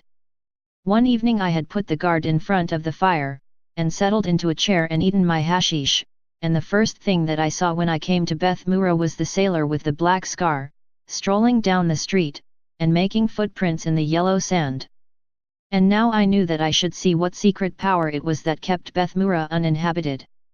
I saw that there was anger in the desert, for there were storm clouds heaving along the skyline, and I heard a muttering amongst the sand.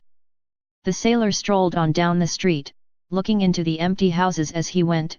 Sometimes he shouted and sometimes he sang, and sometimes he wrote his name on a marble wall. Then he sat down on a step and ate his dinner.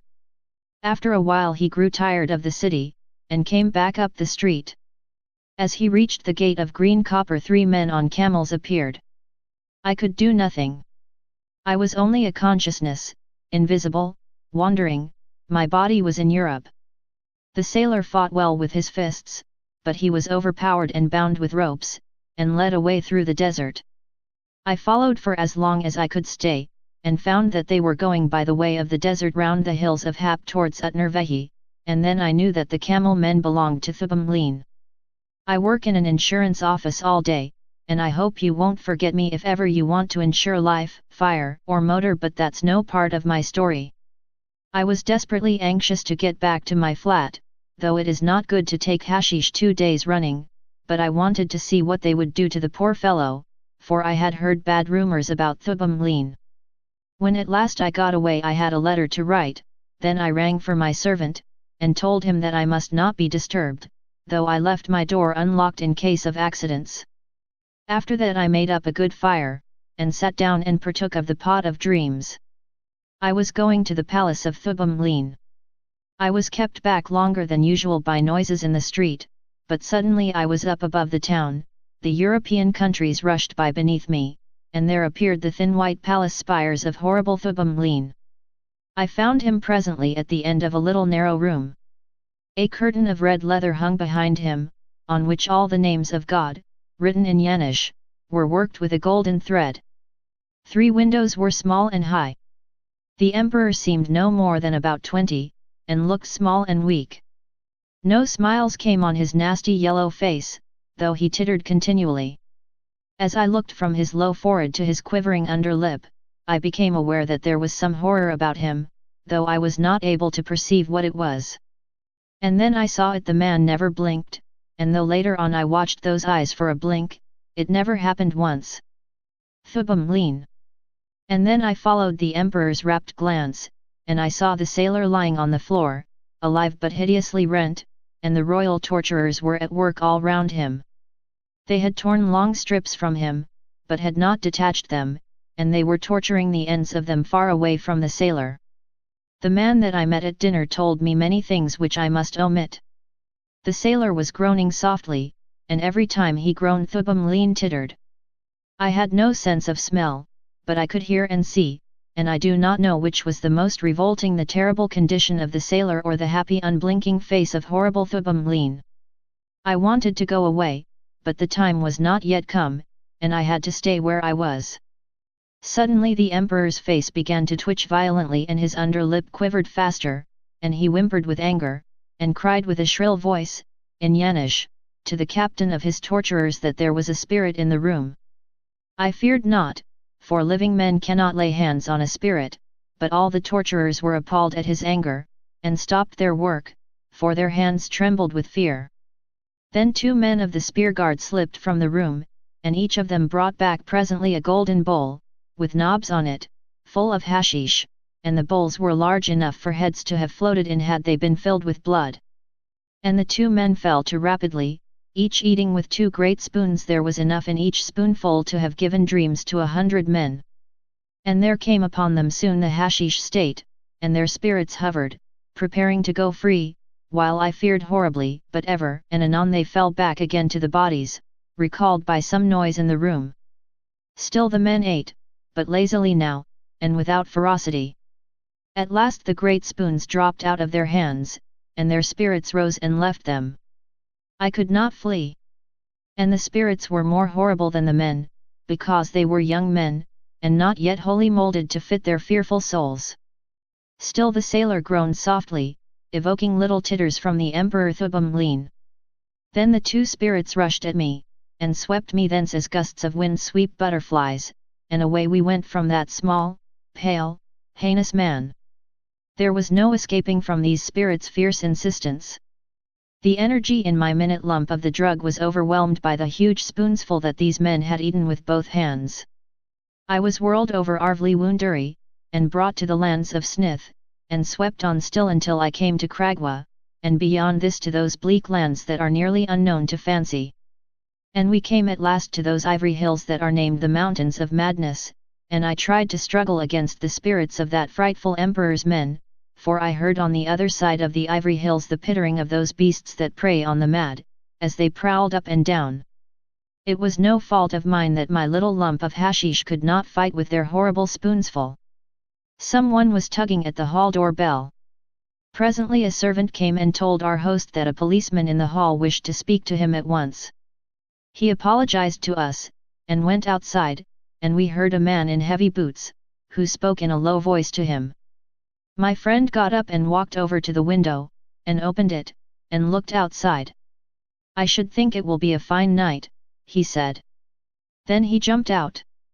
When we put our astonished heads out of the window to look for him, he was already out of sight. Poor old Bill! On an antique haunt of sailors, a tavern of the sea, the light of day was fading. For several evenings I had frequented this place, in the hope of hearing something from the sailors, as they sat over strange wines, about a rumour that had reached my ears of a certain fleet of galleons of old Spain still said to be afloat in the South Seas in some uncharted region. In this I was again to be disappointed. Talk was low and seldom, and I was about to leave, when a sailor, wearing earrings of pure gold, lifted up his head from his wine, and looking straight before him at the wall, told his tale loudly. When later on a storm of rain arose and thundered on the tavern's leaded panes, he raised his voice without effort and spoke on still. The darker it got the clearer his wild eyes shone. A ship with sails of the olden time was nearing fantastic isles. We had never seen such isles. We all hated the captain, and he hated us. He hated us all alike, there was no favoritism about him. And he never would talk a word with any of us, except sometimes in the evening when it was getting dark he would stop and look up and talk a bit to the men he had hanged at the yard arm. We were a mutinous crew. But Captain was the only man that had pistols. He slept with one under his pillow and kept one close beside him. There was a nasty look about the isles. They were small and flat as though they had come up only recently from the sea, and they had no sand or rocks like honest isles, but green grass down to the water. And there were little cottages there whose looks we did not like. Their thatches came almost down to the ground, and were strangely turned up at the corners, and under the low eaves were queer dark windows whose little leaded panes were too thick to see through. And no one, man or beast, was walking about, so that you could not know what kind of people lived there. But Captain knew. And he went ashore and into one of the cottages, and someone lit lights inside, and the little windows wore an evil look. Little cottages, whose looks we did not like. It was quite dark when he came aboard again, and he bade a cheery good night to the men that swung from the yard arm, and he eyed us in a way that frightened poor old Bill. Next night we found that he had learned to curse, for he came on a lot of us asleep in our bunks, and among them poor old Bill, and he pointed at us with a finger, and made a curse that our souls should stay all night at the top of the masts. And suddenly there was the soul of poor old Bill sitting like a monkey at the top of the mast, and looking at the stars, and freezing through and through. We got up a little mutiny after that, but Captain comes up and points with his finger again, and this time poor old Bill and all the rest are swimming behind the ship through the cold green water, though their bodies remain on deck. It was the cabin boy who found out that Captain couldn't curse when he was drunk, though he could shoot as well at one time as another. After that it was only a matter of waiting, and of losing 2 men when the time came. Some of us were murderous fellows, and wanted to kill Captain, but poor old Bill was for finding a bit of an island, out of the track of ships, and leaving him there with his share of our year's provisions. And everybody listened to poor old Bill, and we decided to maroon Captain as soon as we caught him when he couldn't curse. It was 3 whole days before Captain got drunk again, and poor old Bill and all had a dreadful time, for Captain invented new curses every day, and wherever he pointed his finger our souls had to go, and the fishes got to know us, and so did the stars, and none of them pitied us when we froze on the masts or were hurried through forests of seaweed and lost our way. Both stars and fishes went about their businesses with cold, astonished eyes. Once when the sun had set and it was twilight, and the moon was showing clearer and clearer in the sky, and we stopped our work for a moment because Captain seemed to be looking away from us at the colors in the sky, he suddenly turned and sent our souls to the moon. And it was colder there than ice at night, and there were horrible mountains making shadows, and it was all as silent as miles of tombs, and earth was shining up in the sky as big as the blade of a scythe, and we all got homesick for it, but could not speak nor cry. It was quite dark when we got back, and we were very respectful to Captain all the next day, but he cursed several of us again very soon. What we all feared most was that he would curse our souls to hell, and none of us mentioned hell above a whisper for fear that it should remind him. But on the 3rd evening the cabin boy came and told us that Captain was drunk. And we all went to his cabin, and we found him lying there across his bunk, and he shot as he had never shot before, but he had no more than the 2 pistols, and he would only have killed 2 men if he hadn't caught Joe over the head with the end of one of his pistols. And then we tied him up. And poor old Bill put the rum between Captain's teeth, and kept him drunk for 2 days, so that he could not curse, till we found a convenient rock. And before sunset of the 2nd day we found a nice bare island for Captain, out of the track of ships, about 100 yards long and about 80 wide, and we rowed him along to it in a little boat, and gave him provisions for a year, the same as we had ourselves, because poor old Bill wanted to be fair. And we left him sitting comfortable with his back to a rock singing a sailor's song. When we could no longer hear Captain singing we all grew very cheerful and made a banquet out of our year's provisions, as we all hoped to be home again in under 3 weeks. We had 3 great banquets every day for a week. Every man had more than he could eat, and what was left over we threw on the floor like gentlemen. And then one day, as we saw San Hilgedos, and wanted to sail in to spend our money, the wind changed round from behind us and beat us out to sea. There was no tacking against it, and no getting into the harbour, though other ships sailed by us and anchored there. Sometimes a dead calm would fall on us, while fishing boats all around us flew before half a gale, and sometimes the wind would beat us out to sea when nothing else was moving. All day we tried, and at night we laid to and tried again next day. And all the sailors of the other ships were spending their money in San Hilgedos and we could not come nigh it. Then we spoke horrible things against the wind and against San Hilgidos, and sailed away. It was just the same at Norina. We kept close together now and talked in low voices. Suddenly poor old Bill grew frightened. As we went all along the Saractic coastline, we tried again and again, and the wind was waiting for us in every harbour and sent us out to sea. Even the little islands would not have us. And then we knew that there was no landing yet for poor old Bill, and every one upbraided his kind heart that had made them maroon captain on a rock, so as not to have his blood upon their heads. There was nothing to do but to drift about the seas.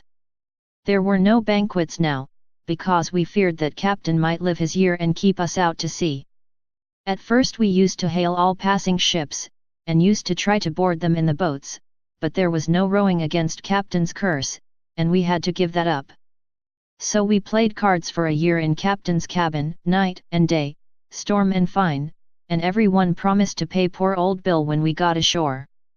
It was horrible to us to think what a frugal man captain really was, he that used to get drunk every other day whenever he was at sea, and here he was still alive, and sober too, for his curse still kept us out of every port, and our provisions were gone.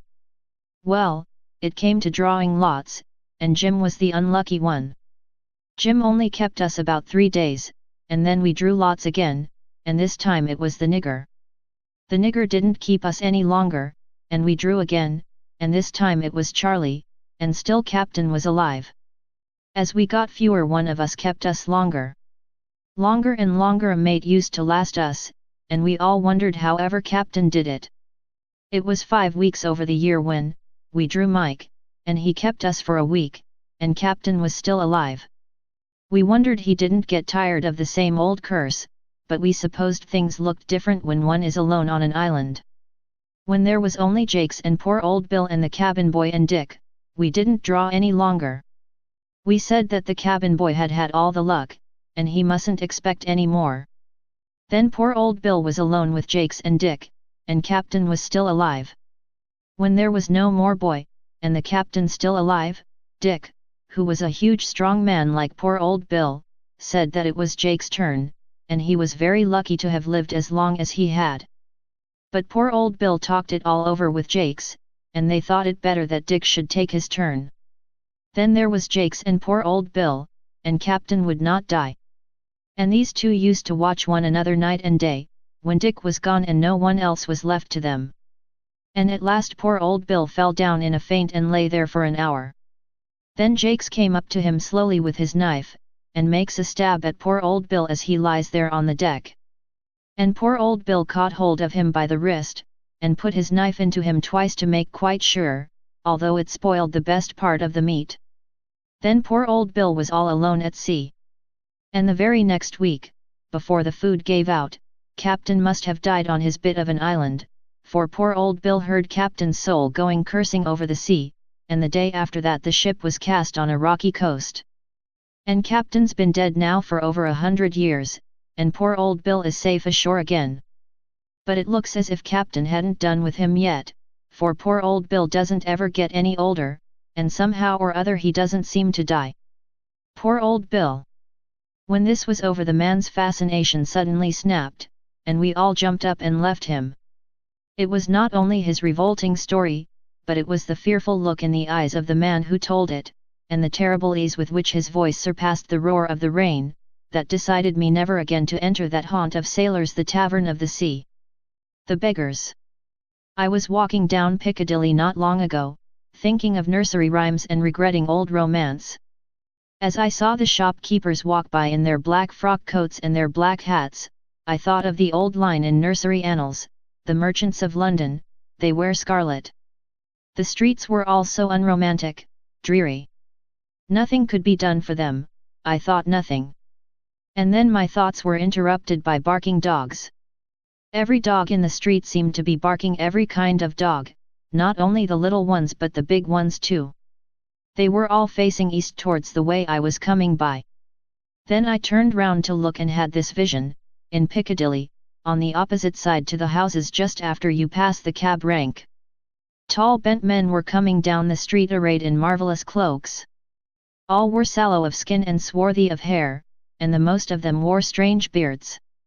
They were coming slowly, and they walked with staves, and their hands were out for alms. All the beggars had come to town. I would have given them a gold doubloon engraven with the towers of Castile, but I had no such coin. They did not seem the people to whom it were fitting to offer the same coin as one tendered for the use of a taxicab. Oh, marvellous, ill-made word, surely the password somewhere of some evil order.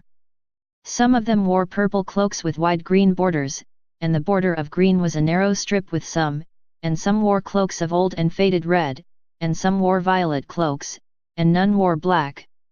And they begged gracefully, as gods might beg for souls. I stood by a lamp post, and they came up to it, and one addressed it, calling the lamp post brother, and said, O lamp post, our brother of the dark, are there many wrecks by thee in the tides of night? Sleep not, brother, sleep not. There were many wrecks and it were not for thee. It was strange, I had not thought of the majesty of the street lamp and his long watching over drifting men.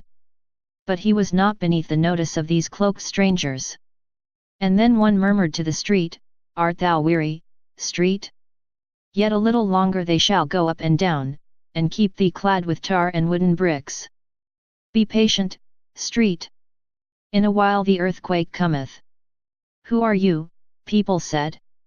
And where do you come from? Who may tell what we are? They answered, or whence we come?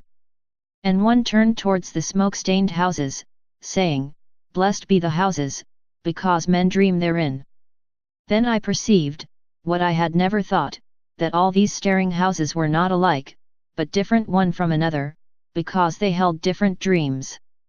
And another turned to a tree that stood by the green park railings, saying, Take comfort, tree, for the fields shall come again. And all the while the ugly smoke went upwards, the smoke that has stifled romance and blackened the birds. This, I thought, they can neither praise nor bless. And when they saw it they raised their hands towards it, towards the thousand chimneys, saying, Behold the smoke!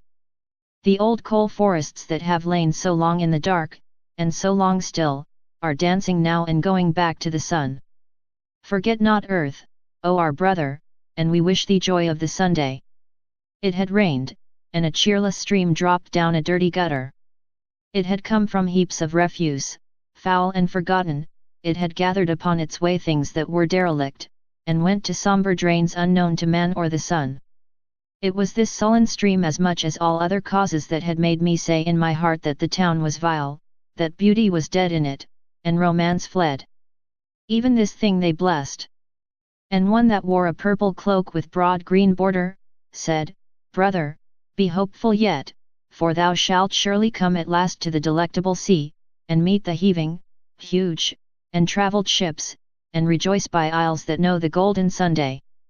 Even thus they blessed the gutter, and I felt no whim to mock. And the people that went by, in their black unseemly coats and their misshapen, monstrous, shiny hats, the beggars also blessed. And one of them said to one of these dark citizens, O twin of night himself, with thy specks of white at wrists and neck like to night's scattered stars. How fearfully thou dost veil with black thy hid, unguist desires. They are deep thoughts in thee that they will not frolic with colour, that they say no to purple, and to lovely green begone. Thou hast wild fancies that they must needs be tamed with black, and terrible imaginings that they must be hidden thus.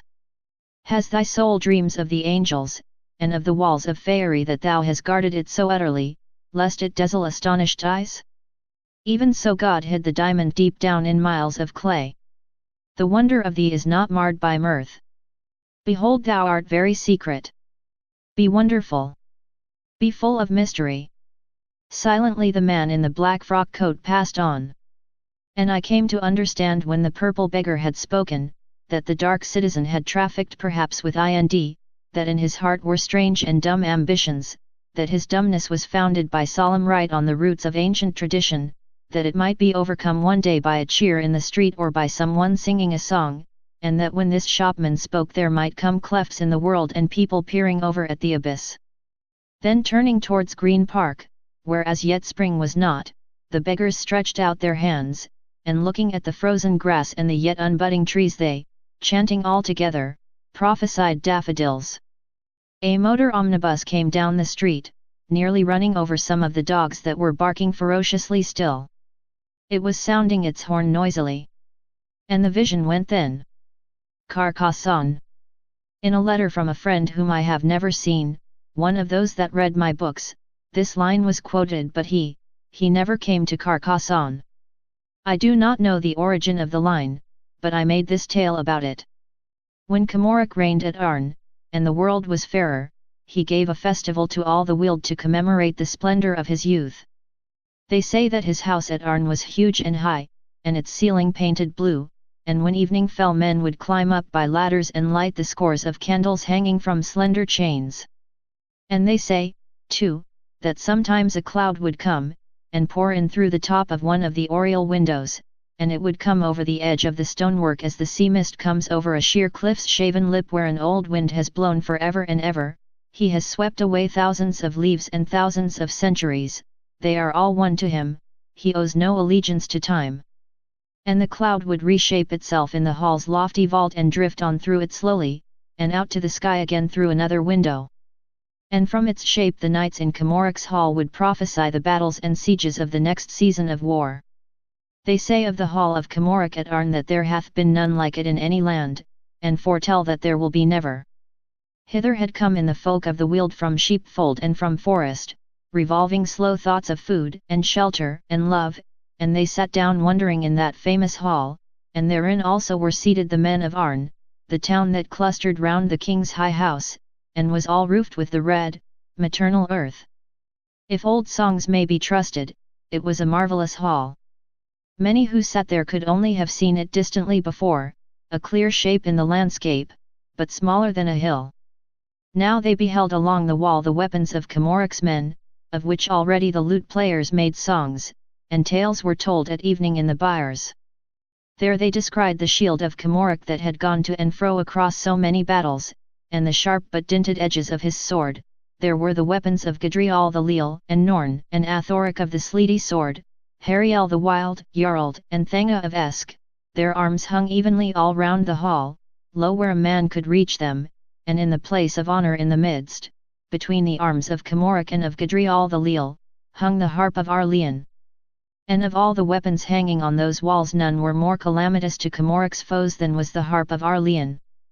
For to a man that goes up against a strong place on foot, pleasant indeed is the twang and jolt of some fearful engine of war that his fellow warriors are working behind him, from which huge rocks go sighing over his head and plunge among his foes, and pleasant to a warrior in the wavering fight are the swift commands of his king, and a joy to him are his comrades' distant cheers exulting suddenly at a turn of the war. All this and more was the harp to Camoric's men, for not only would it cheer his warriors on, but many a time would Arleon of the harp strike wild amazement into opposing hosts by some rapturous prophecy suddenly shouted out while his hand swept over the roaring strings. Moreover, no war was ever declared till Camoric and his men had listened long to the harp, and were elate with the music and mad against peace. Once Arleon, for the sake of a rhyme, had made war upon Esteban, and an evil king was overthrown, and honour and glory won. From such queer motives does good sometimes accrue. Above the shields and the harps all round the hall were the painted figures of heroes of fabulous famous songs. Too trivial, because too easily surpassed by Camoric's men, seemed all the victories that the earth had known, neither was any trophy displayed of Camoric's 70 battles, for these were as nothing to his warriors or him compared with those things that their youth had dreamed and which they mightily purposed yet to do. Above the painted pictures there was darkness, for evening was closing in, and the candles swinging on their slender chain were not yet lit in the roof. It was as though a piece of the night had been builded into the edifice like a huge natural rock that juts into a house. And there sat all the warriors of Arn and the Weald folk wondering at them, and none were more than 30, and all were skilled in war. And Camoric sat at the head of all, exulting in his youth. We must wrestle with time for some 7 decades, and he is a weak and puny antagonist in the first 3 bouts. Now there was present at this feast a diviner, one who knew the schemes of fate, and he sat among the people of the Weald and had no place of honour, for Camoric and his men had no fear of fate. And when the meat was eaten and the bones cast aside, the king rose up from his chair, and having drunken wine, and being in the glory of his youth and with all his knights about him, called to the diviner, saying, Prophesy.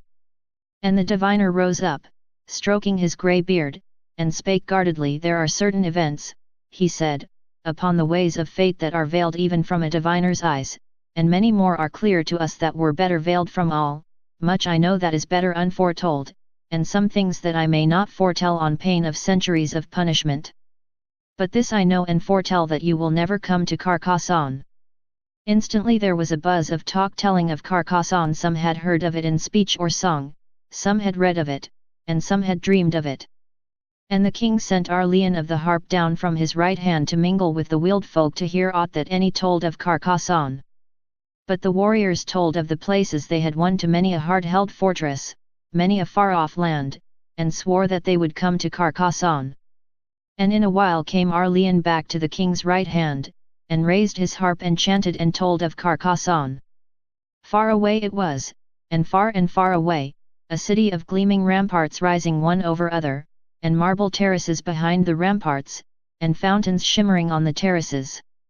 To Carcassonne the elf kings with their fairies had first retreated from men, and had built it on an evening late in May by blowing their elfin horns. Carcassonne! Carcassonne! Travellers had seen it sometimes like a clear dream, with the sun glittering on its citadel upon a far-off hilltop, and then the clouds had come or a sudden mist. No one had seen it long or come quite close to it, though once there were some men that came very near, and the smoke from the houses blew into their faces. A sudden gust no more, and these declared that someone was burning cedar wood there. Men had dreamed that there is a witch there, walking alone through the cold courts and corridors of marmorine palaces, fearfully beautiful still for all her fourscore centuries, singing the second oldest song, which was taught her by the sea, shedding tears for loneliness from eyes that would madden armies. Yet will she not call her dragons home. Carcassonne is terribly guarded.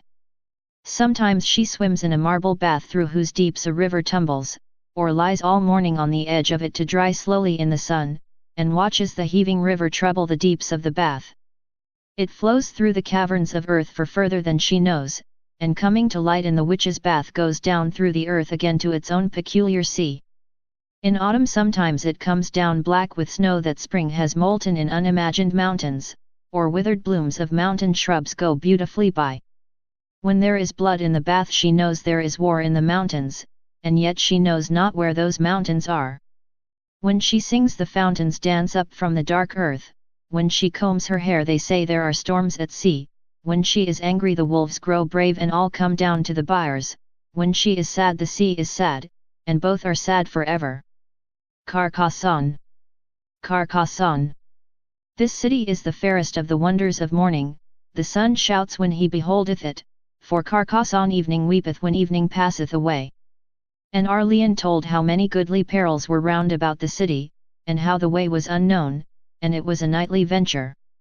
Then all the warriors stood up and sang of the splendour of the venture. And Hilnaric swore by the gods that had builded Arn, and by the honour of his warriors that, alive or dead, he would come to Carcassonne. But the diviner rose and passed out of the hall, brushing the crumbs from him with his hands and smoothing his robe as he went. Then Hilnaric said, There are many things to be planned, and counsels to be taken, and provender to be gathered. Upon what day shall we start? And all the warriors answering shouted, Now. And Hilnaric smiled thereat, for he had but tried them. Down then from the walls they took their weapons, Zakharov, Keleron, Aslav, Wool of the Axe, Hohenoth, Peacebreaker, Wolwaf, Father of War, Tarion, Lurth of the War Cry and many another. Little then dreamed the spiders that sat in that ringing hall of the unmolested leisure they were soon to enjoy. When they were armed they all formed up and marched out of the hall, and Arleon strode before them singing of Carcassonne. But the folk of the Weald arose and went back well fed to their byres. They had no need of wars or of rare perils. They were ever at war with hunger. A long drought or hard winter were to them pitched battles. If the wolves entered a sheepfold it was like the loss of a fortress, a thunderstorm on the harvest was like an ambuscade. Well fed, they went back slowly to their byres, being at truce with hunger, and the night filled with stars. And black against the starry sky appeared the round helms of the warriors as they passed the tops of the ridges, but in the valleys they sparkled now and then as the starlight flashed on steel.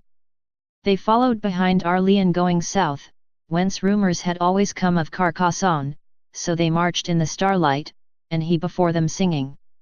When they had marched so far that they heard no sound from Arn, and even inaudible were her swinging bells, when candles burning late far up in towers no longer sent them their disconsolate welcome, in the midst of the pleasant night that lulls the rural spaces, weariness came upon Arleon and his inspiration failed. It failed slowly. Gradually he grew less sure of the way to Carcassonne. A while he stopped to think, and remembered the way again, but his clear certainty was gone, and in its place were efforts in his mind to recall old prophecies and shepherds' songs that told of the marvelous city. Then as he said over carefully to himself a song that a wanderer had learnt from a goatherd's boy far up the lower slope of ultimate southern mountains, fatigue came down upon his toiling mind like snow on the winding ways of a city noisy by night, stilling all. He stood, and the warriors closed up to him. For long they had passed by great oaks standing solitary here and there, like giants taking huge breaths of the night air before doing some furious deed. Now they had come to the verge of a black forest. The tree trunks stood like those great columns in an Egyptian hall whence God in an older mood received the praise of men, the top of it sloped the way of an ancient wind. Here they all halted and lighted a fire of branches, striking sparks from flint into a heap of bracken. They eased them of their armour, and sat round the fire, and Camoric stood up there and addressed them, and Camoric said, "We go to war with fate, who has doomed that I shall not come to Carcassonne. And if we turn aside but one of the dooms of fate, then the whole future of the world is ours, and the future that fate has ordered is like the dry course of an averted river. But if such men as we, such resolute conquerors, cannot prevent one doom that fate has planned, then is the race of man enslaved forever to do its petty and allotted task." Then they all drew their swords, and waved them high in the firelight, and declared war on fate. Nothing in the sombre forest stirred or made any sound. Tired men do not dream of war. When morning came over the gleaming fields, a company that had set out from Arn discovered the camping place of the warriors, and brought pavilions and provender. And the warriors feasted, and the birds in the forest sang, and the inspiration of Arleon awoke. Then they arose, and following Arleon, entered the forest, and marched away to the south. And many a woman of Arn sent her thoughts with them as they played alone some old monotonous tune, but their own thoughts were far before them, scheming over the bath through whose deeps the river tumbles in marble Carcassonne. When butterflies were dancing on the air, and the sun neared the zenith, pavilions were pitched, and all the warriors rested, and then they feasted again, and then played nightly games, and late in the afternoon marched on once more, singing of Carcassonne. And night came down with its mystery on the forest, and gave their demoniac look again to the trees, and rolled up out of misty hollows a huge and yellow moon. And the men of Arn lit fires, and sudden shadows arose and leaped fantastically away. And the night wind blew, arising like a ghost, and passed between the tree trunks, and slipped down shimmering glades, and waked the prowling beasts still dreaming of day, and drifted nocturnal birds afield to menace timorous things, and beat the roses against cottagers' panes, and whispered news of the befriending night, and wafted to the ears of wandering men the sound of a maiden's song, and gave a glamour to the lutanist's tune played in his loneliness on distant hills, and the deep eyes of moths glowed like a galleon's lamps, and they spread their wings and sailed their familiar sea. Upon this night wind also the dreams of Camoric's men floated to Carcassonne. All the next morning they marched, and all the evening, and knew they were nearing now the deeps of the forest. And the citizens of Arn kept close together and close behind the warriors. For the deeps of the forest were all unknown to travellers, but not unknown to those tales of fear that men tell at evening to their friends, in the comfort and the safety of their hearths. Then night appeared, and an enormous moon. And the men of Camoric slept. Sometimes they woke, and went to sleep again, and those that stayed awake for long and listened heard heavy two-footed creatures pad through the night on paws. As soon as it was light the unarmed men of Arn began to slip away, and went back by bands through the forest. When darkness came they did not stop to sleep, but continued their flight straight on until they came to Arn, and added thereby the tales they told to the terror of the forest. But the warriors feasted, and afterwards Arleon rose, and played his harp, and led them on again, and a few faithful servants stayed with them still. And they marched all day through a gloom that was as old as night, but Arleon's inspiration burned in his mind like a star. And he led them till the birds began to drop into the tree tops, and it was evening and they all encamped. They had only one pavilion left to them now, and near it they lit a fire, and Camoric posted a sentry with drawn sword just beyond the glow of the firelight. Some of the warriors slept in the pavilion and others round about it. When dawn came, something terrible had killed and eaten the sentry. But the splendor of the rumors of Carcassonne and fate's decree that they should never come there, and the inspiration of Arleon and his harp, all urged the warriors on, and they marched deeper and deeper all day into the forest. Once they saw a dragon that had caught a bear and was playing with it, letting it run a little way and overtaking it with a paw. They came at last to a clear space in the forest just before nightfall. An odor of flowers arose from it like a mist, and every drop of dew interpreted heaven unto itself. It was the hour when twilight kisses earth. It was the hour when a meaning comes into senseless things, and trees out majesty the pomp of monarchs, and the timid creatures steal abroad to feed, and as yet the beasts of prey harmlessly dream, and earth utters a sigh, and it is night. In the midst of the wide clearing Camoric's warriors camped, and rejoiced to see the stars again appearing one by one. That night they ate the last of their provisions, and slept unmolested by the prowling things that haunt the gloom of the forest. On the next day some of the warriors hunted stags, and others lay in rushes by a neighboring lake and shot arrows at waterfowl. One stag was killed, and some geese, and several teal. Here the adventurers stayed, breathing the pure wild air that cities know not. By day they hunted, and lit fires by night, and sang and feasted, and forgot Carcassonne. The terrible denizens of the gloom never molested them, venison was plentiful, and all manner of waterfowl. They loved the chase by day, and by night their favourite songs. Thus day after day went by, thus week after week. Time flung over this encampment a handful of noons, the gold and silver moons that waste the year away. Autumn and winter passed, and spring appeared, and still the warriors hunted and feasted there.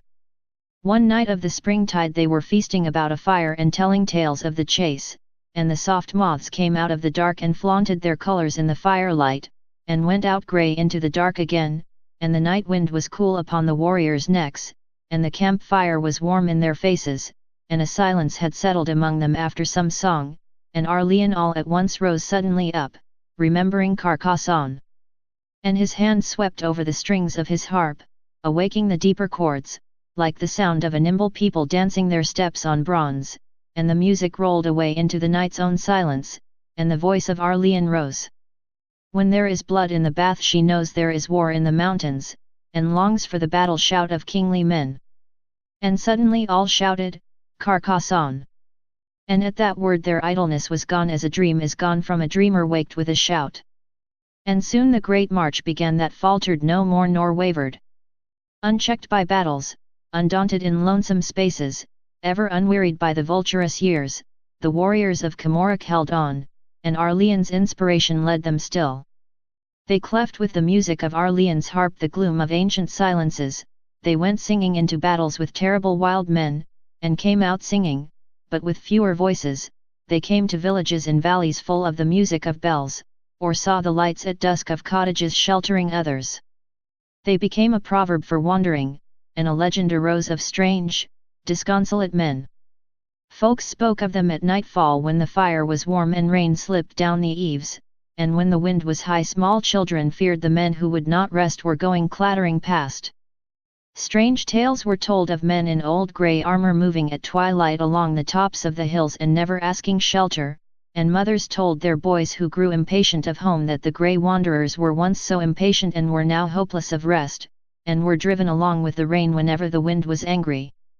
But the wanderers were cheered in their wandering by the hope of coming to Carcassonne, and later on by anger against fate, and at last they marched on still because it seemed better to march on than to think.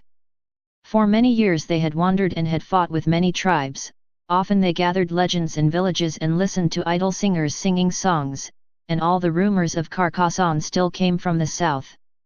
And then one day they came to a hilly land with a legend in it that only 3 valleys away a man might see, on clear days, Carcassonne. Tired though they were and few, and worn with the years which had all brought them wars, they pushed on instantly, led still by Arleon's inspiration which dwindled in his age, though he made music with his old harp still. All day they climbed down into the first valley and for 2 days ascended, and came to the town that may not be taken in war below the top of the mountain, and its gates were shut against them, and there was no way round.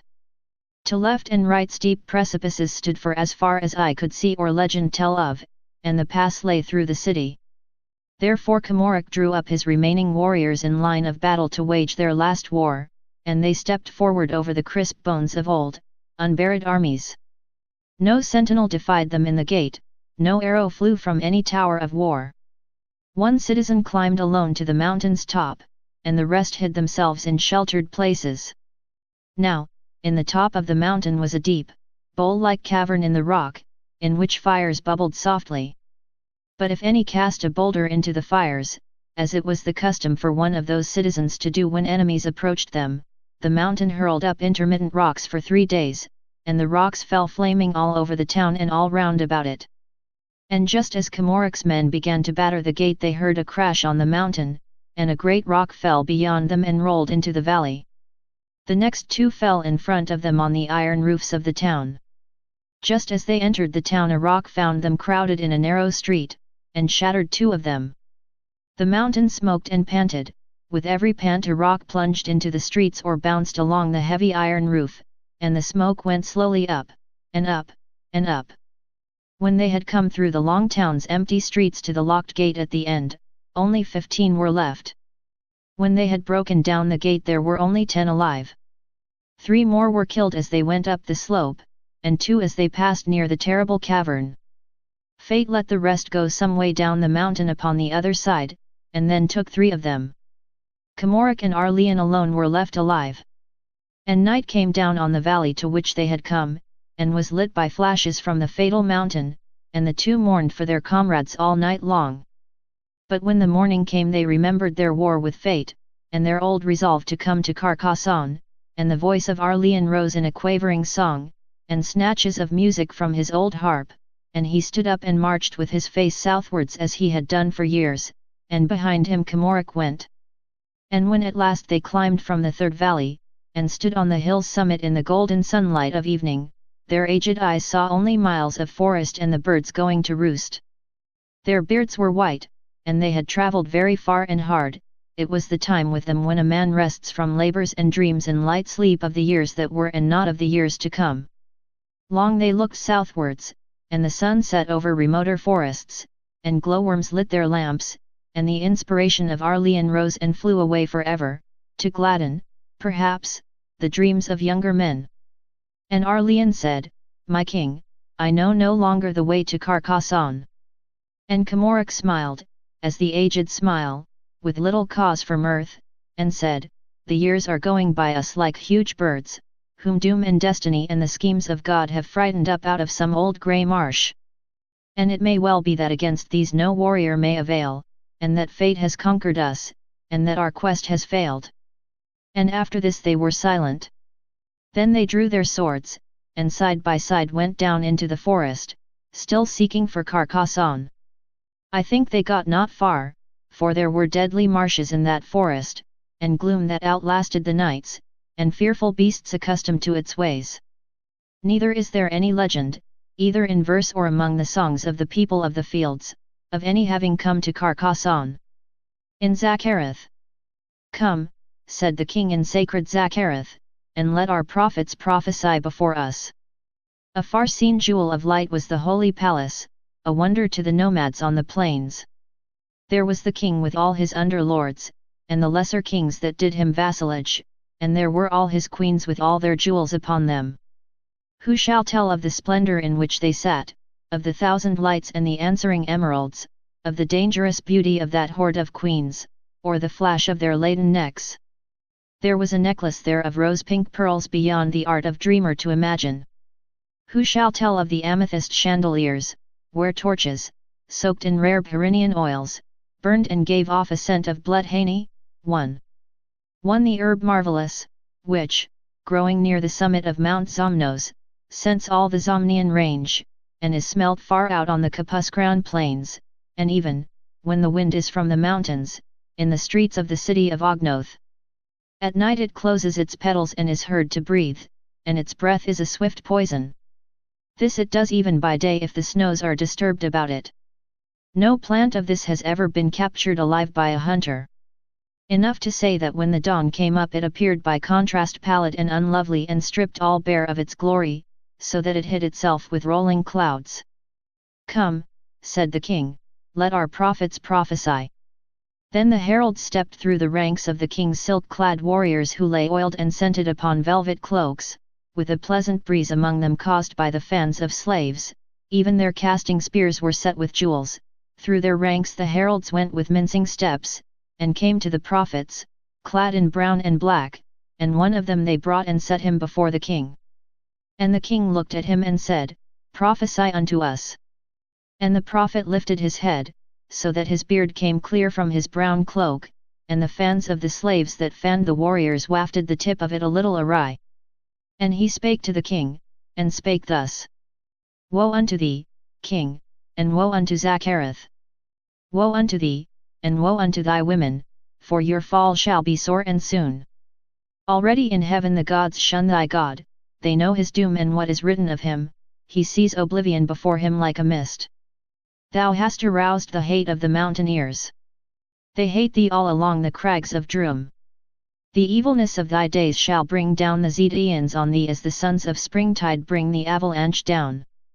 They shall do unto Zakharov as the avalanche doth unto the hamlets of the valley. When the queens chattered or tittered among themselves, he merely raised his voice and still spake on, Woe to these walls and the carven things upon them! The hunter shall know the camping places of the nomads by the marks of the campfires on the plain, but he shall not know the place of Zakharov. A few of the recumbent warriors turned their heads to glance at the prophet when he ceased. Far overhead the echoes of his voice hummed on a while among the cedern rafters. Is he not splendid? Said the king. And many of that assembly beat with their palms upon the polished floor in token of applause. Then the prophet was conducted back to his place at the far end of that mighty hall, and for a while musicians played on marvelous curved horns, while drums throbbed behind them hidden in a recess. The musicians were sitting cross-legged on the floor, all blowing their huge horns in the brilliant torchlight, but as the drums throbbed louder in the dark they arose and moved slowly nearer to the king. Louder and louder drummed the drums in the dark, and nearer moved the men with the horns, so that their music should not be drowned by the drums before it reached the king. A marvelous scene it was when the tempestuous horns were halted before the king, and the drums in the dark were like the thunder of God, and the queens were nodding their heads in time to the music, with their diadems flashing like heavens of falling stars, and the warriors lifted their heads and shook, as they lifted them, the plumes of those golden birds which hunters wait for by the Lydian lakes, in a whole lifetime killing scarcely 6, to make the crests that the warriors wore when they feasted in Zakharov. Then the king shouted and the warriors sang almost they remembered then old battle chants. And, as they sang, the sound of the drums dwindled, and the musicians walked away backwards, and the drumming became fainter and fainter as they walked, and altogether ceased, and they blew no more on their fantastic horns. Then the assemblage beat on the floor with their palms. And afterwards the queens besought the king to send for another prophet. And the heralds brought a singer, and placed him before the king, and the singer was a young man with a harp. And he swept the strings of it, and when there was silence he sang of the iniquity of the king. And he foretold the onrush of the Zetaeans, and the fall and the forgetting of Zakharov, and the coming again of the desert to its own, and the playing about of little lion cubs where the courts of the palace had stood. Of what is he singing? Said a queen to a queen. He is singing of everlasting Zakharov. As the singer ceased the assemblage beat listlessly on the floor, and the king nodded to him, and he departed. When all the prophets had prophesied to them and all the singers sung, that royal company arose and went to other chambers, leaving the hall of festival to the pale and lonely dawn. And alone were left the lion-headed gods that were carven out of the walls, silent they stood, and their rocky arms were folded. And shadows over their faces moved like curious thoughts as the torches flickered and the dull dawn crossed the fields. And the colors began to change in the chandeliers. When the last lutenist fell asleep, the birds began to sing. Never was greater splendor or a more famous hall. When the queens went away through the curtained door with all their diadems, it was as though the stars should arise in their stations and troop together to the west at sunrise. And only the other day I found a stone that had undoubtedly been a part of Zakharov. It was 3 inches long and an inch broad. I saw the edge of it uncovered by the sand. I believe that only 3 other pieces have been found like it. The field.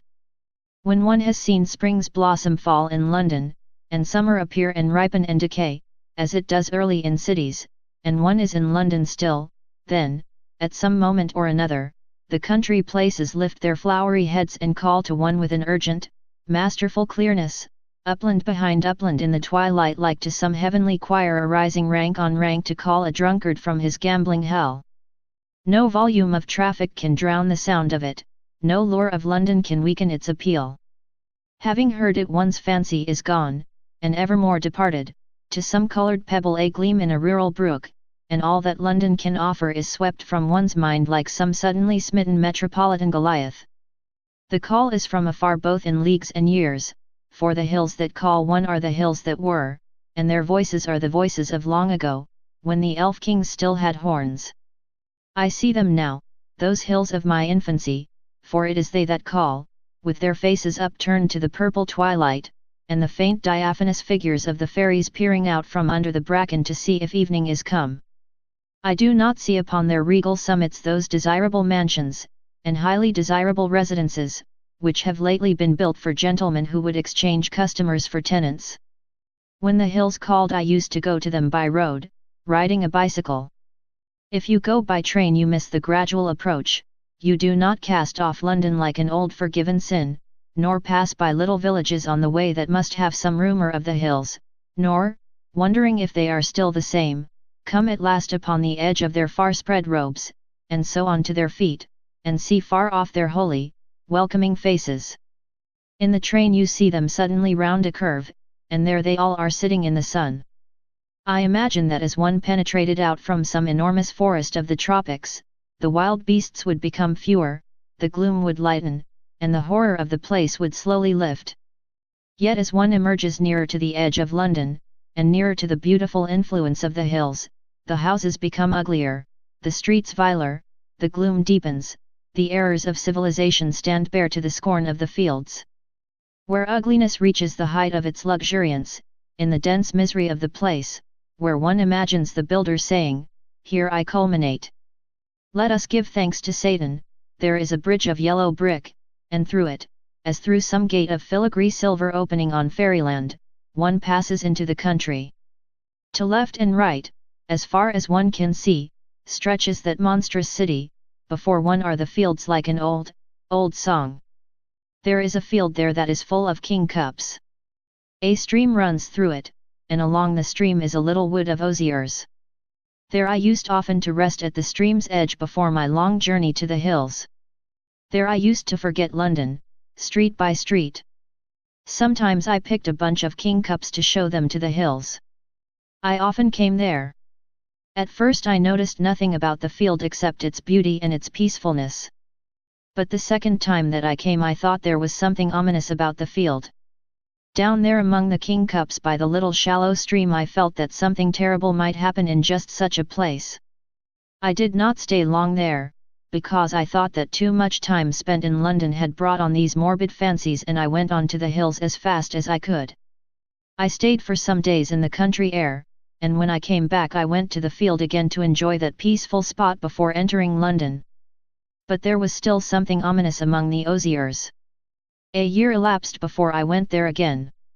I emerged from the shadow of London into the gleaming sun, the bright green grass and the king cups were flaming in the light, and the little stream was singing a happy song.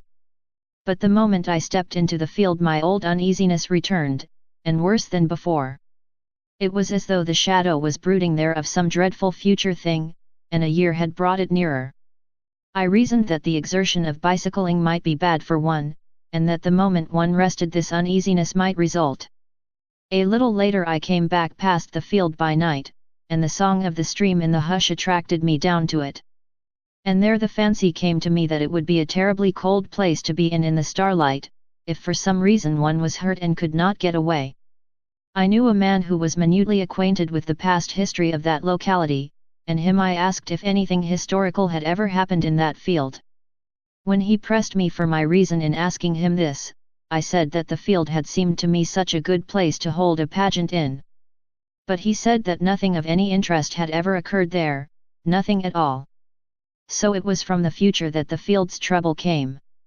For 3 years off and on I made visits to the field, and every time more clearly it boded evil things, and my uneasiness grew more acute every time that I was lured to go and rest among the cool green grass under the beautiful osiers.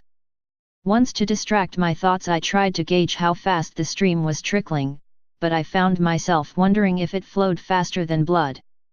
I felt that it would be a terrible place to go mad in, one would hear voices. At last I went to a poet whom I knew, and woke him from huge dreams, and put before him the whole case of the field. He had not been out of London all that year, and he promised to come with me and look at the field, and tell me what was going to happen there. It was late in July when we went. The pavement, the air, the houses, and the dirt had been all baked dry by the summer, the weary traffic dragged on, and on, and on, and sleep spreading her wings soared up and floated from London and went to walk beautifully in rural places. When the poet saw the field he was delighted, the flowers were out in masses all along the stream, he went down to the little wood rejoicing. By the side of the stream he stood and seemed very sad. Once or twice he looked up and down it mournfully, then he bent and looked at the king cups, first one and then another, very closely, and shaking his head. For a long while he stood in silence, and all my old uneasiness returned, and my bodings for the future. And then I said, "What manner of field is it?" And he shook his head sorrowfully. "It is a battlefield," he said. "The day of the pole." In the town by the sea it was the day of the pole, and the poet regarded it sadly when he woke and saw the light of it coming in at his window between two small curtains of gauze.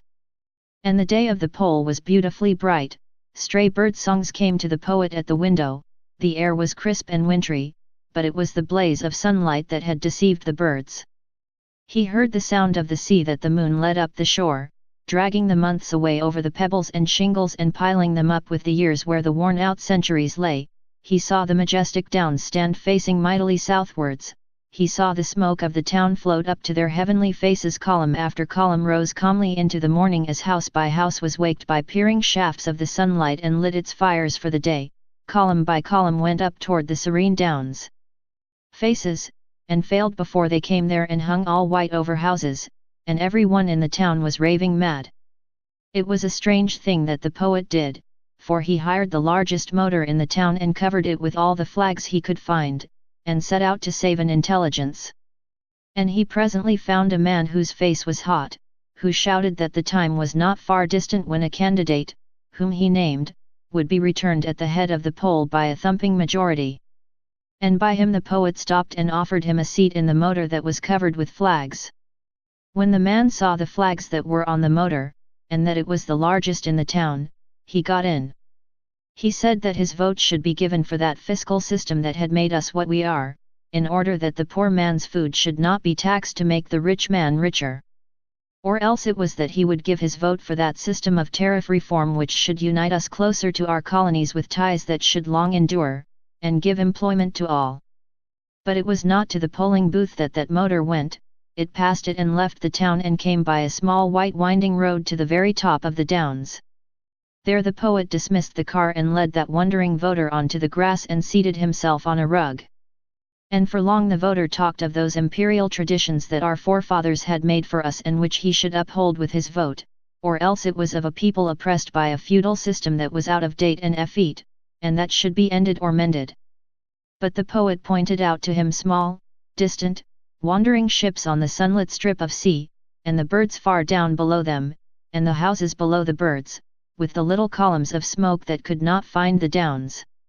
And at first the voter cried for his polling booth like a child, but after a while he grew calmer, save when faint bursts of cheering came twittering up to the downs, when the voter would cry out bitterly against the misgovernment of the Radical Party, or else it was I forget what the poet told me he extolled its splendid record. "See," said the poet, "these ancient beautiful things, the downs, and the old-time houses and the morning, and the grey sea in the sunlight going mumbling round the world. And this is the place they have chosen to go mad in." And standing there with all broad England behind him, rolling northward, down after down, and before him the glittering sea too far for the sound of the roar of it, there seemed to the voter to grow less important the questions that troubled the town. Yet he was still angry. "Why did you bring me here?" he said again. "Because I grew lonely," said the poet, "when all the town went mad." Then he pointed out to the voter some old bent thorns, and showed him the way that a wind had blown for 1,000,000 years, coming up at dawn from the sea, and he told him of the storms that visit the ships, and their names and whence they come, and the currents they drive afield, and the way that the swallows go. And he spoke of the down where they sat, when the summer came, and the flowers that were not yet, and the different butterflies, and about the bats and the swifts, and the thoughts in the heart of man. He spoke of the aged windmill that stood on the down, and of how to children it seemed a strange old man who was only dead by day. And as he spoke, and as the sea wind blew on that high and lonely place, there began to slip away from the voter's mind meaningless phrases that had crowded it long, thumping majority victory in the fight, terminological inexactitudes and the smell of paraffin lamps dangling in heated schoolrooms, and quotations taken from ancient speeches because the words were long. They fell away, though slowly, and slowly the voter saw a wider world and the wonder of the sea. And the afternoon wore on, and the winter evening came, and the night fell, and all black grew the sea, and about the time that the stars come blinking out to look upon our littleness, the polling booth closed in the town. When they got back the turmoil was on the wane in the streets, night hid the glare of the posters, and the tide, finding the noise abated and being at the flow, told an old tale that he had learned in his youth about the deeps of the sea, the same which he had told to coastwise ships that brought it to Babylon by the way of Euphrates before the doom of Troy. I blame my friend the poet, however lonely he was, for preventing this man from registering his vote, the duty of every citizen, but perhaps it matters less, as it was a foregone conclusion, because the losing candidate, either through poverty or sheer madness, had neglected to subscribe to a single football club. The unhappy body.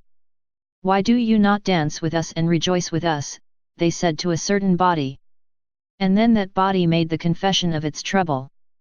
It said, "I am united with a fierce and violent soul, that is altogether tyrannous and will not let me rest, and he drags me away from the dances of my kin to make me toil at his detestable work, and he will not let me do the little things, that would give pleasure to the folk I love, but only cares to please posterity when he has done with me and left me to the worms, and all the while he makes absurd demands of affection from those that are near to me, and is too proud even to notice any less. Then he demands, so that those that should be kind to me all hate me." And the unhappy body burst into tears. And they said, "No sensible body cares for its soul. A soul is a little thing, and should not rule a body.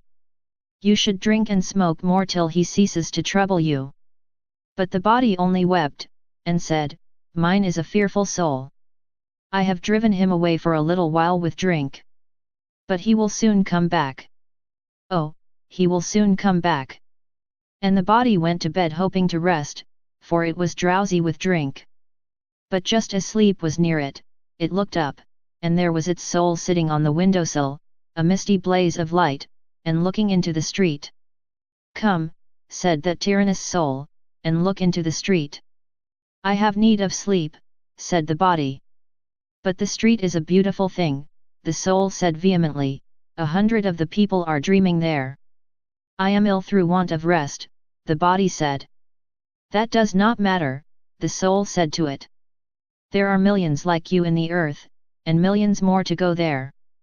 The people's dreams are wandering afield, they pass the seas and the mountains of Faerie, threading the intricate passes led by their souls, they come to golden temples a-ring with 1,000 bells, they pass up steep streets lit by paper lanterns, where the doors are green and small, they know their way to witches' chambers and castles of enchantment, they know the spell that brings them to the causeway along the ivory mountains. On one side looking downward they behold the fields of their youth, and on the other lie the radiant plains of the future. Arise and write down what the people dream. What reward is there for me, said the body, if I write down what you bid me? There is no reward, said the soul. Then I shall sleep, said the body. And the soul began to hum an idle song sung by a young man in a fabulous land as he passed a golden city, where fiery sentinels stood, and knew that his wife was within it, though as yet but a little child, and knew by prophecy that furious wars, not yet arisen in far and unknown mountains, should roll above him with their dust and thirst before he ever came to that city again. The young man sang it as he passed the gate, and was now dead with his wife 1,000 years. I cannot sleep for that abominable song, the body cried to the soul. Then do as you are commanded, the soul replied. And wearily the body took a pen again. Then the soul spoke merrily as he looked through the window. There is a mountain lifting sheer above London, part crystal and part mist. Thither the dreamers go when the sound of the traffic has fallen. At first they scarcely dream because of the roar of it, but before midnight it stops and turns and ebbs with all its wrecks. Then the dreamers arise and scale the shimmering mountain, and at its summit find the galleons of dream. Thence some sail east, some west, some into the past and some into the future, for the galleons sail over the years as well as over the spaces, but mostly they head for the past and the olden harbours, for thither the sighs of men are mostly turned, and the dream ships go before them, as the merchantmen before the continual trade winds go down the African coast. I see the galleons even now raise anchor after anchor, the stars flash by them, they slip out of the night, their prows go gleaming into the twilight of memory, and night soon lies far off, a black cloud hanging low, and faintly spangled with stars, like the harbour and shore of some low-lying land seen afar with its harbour lights. Dream after dream that soul related as he sat there by the window. He told of tropical forests seen by unhappy men who could not escape from London, and never would forests made suddenly wondrous by the song of some passing bird flying to unknown eyries and singing an unknown song. He saw the old men lightly dancing to the tune of elfin pipes, beautiful dances with fantastic maidens all night on moonlit imaginary mountains. He heard far off the music of glittering springs, he saw the fairness of blossoms of apple and May 30 years fallen, he heard old voices, old tears came glistening back, romance sat cloaked and crowned upon southern hills, and the soul knew him. One by one he told the dreams of all that slept in that street. Sometimes he stopped to revile the body because it worked badly and slowly. Its chill fingers wrote as fast as they could, but the soul cared not for that. And so the night wore on till the soul heard tinkling in oriental skies far footfalls of the morning. See now, said the soul, the dawn that the dreamers dread.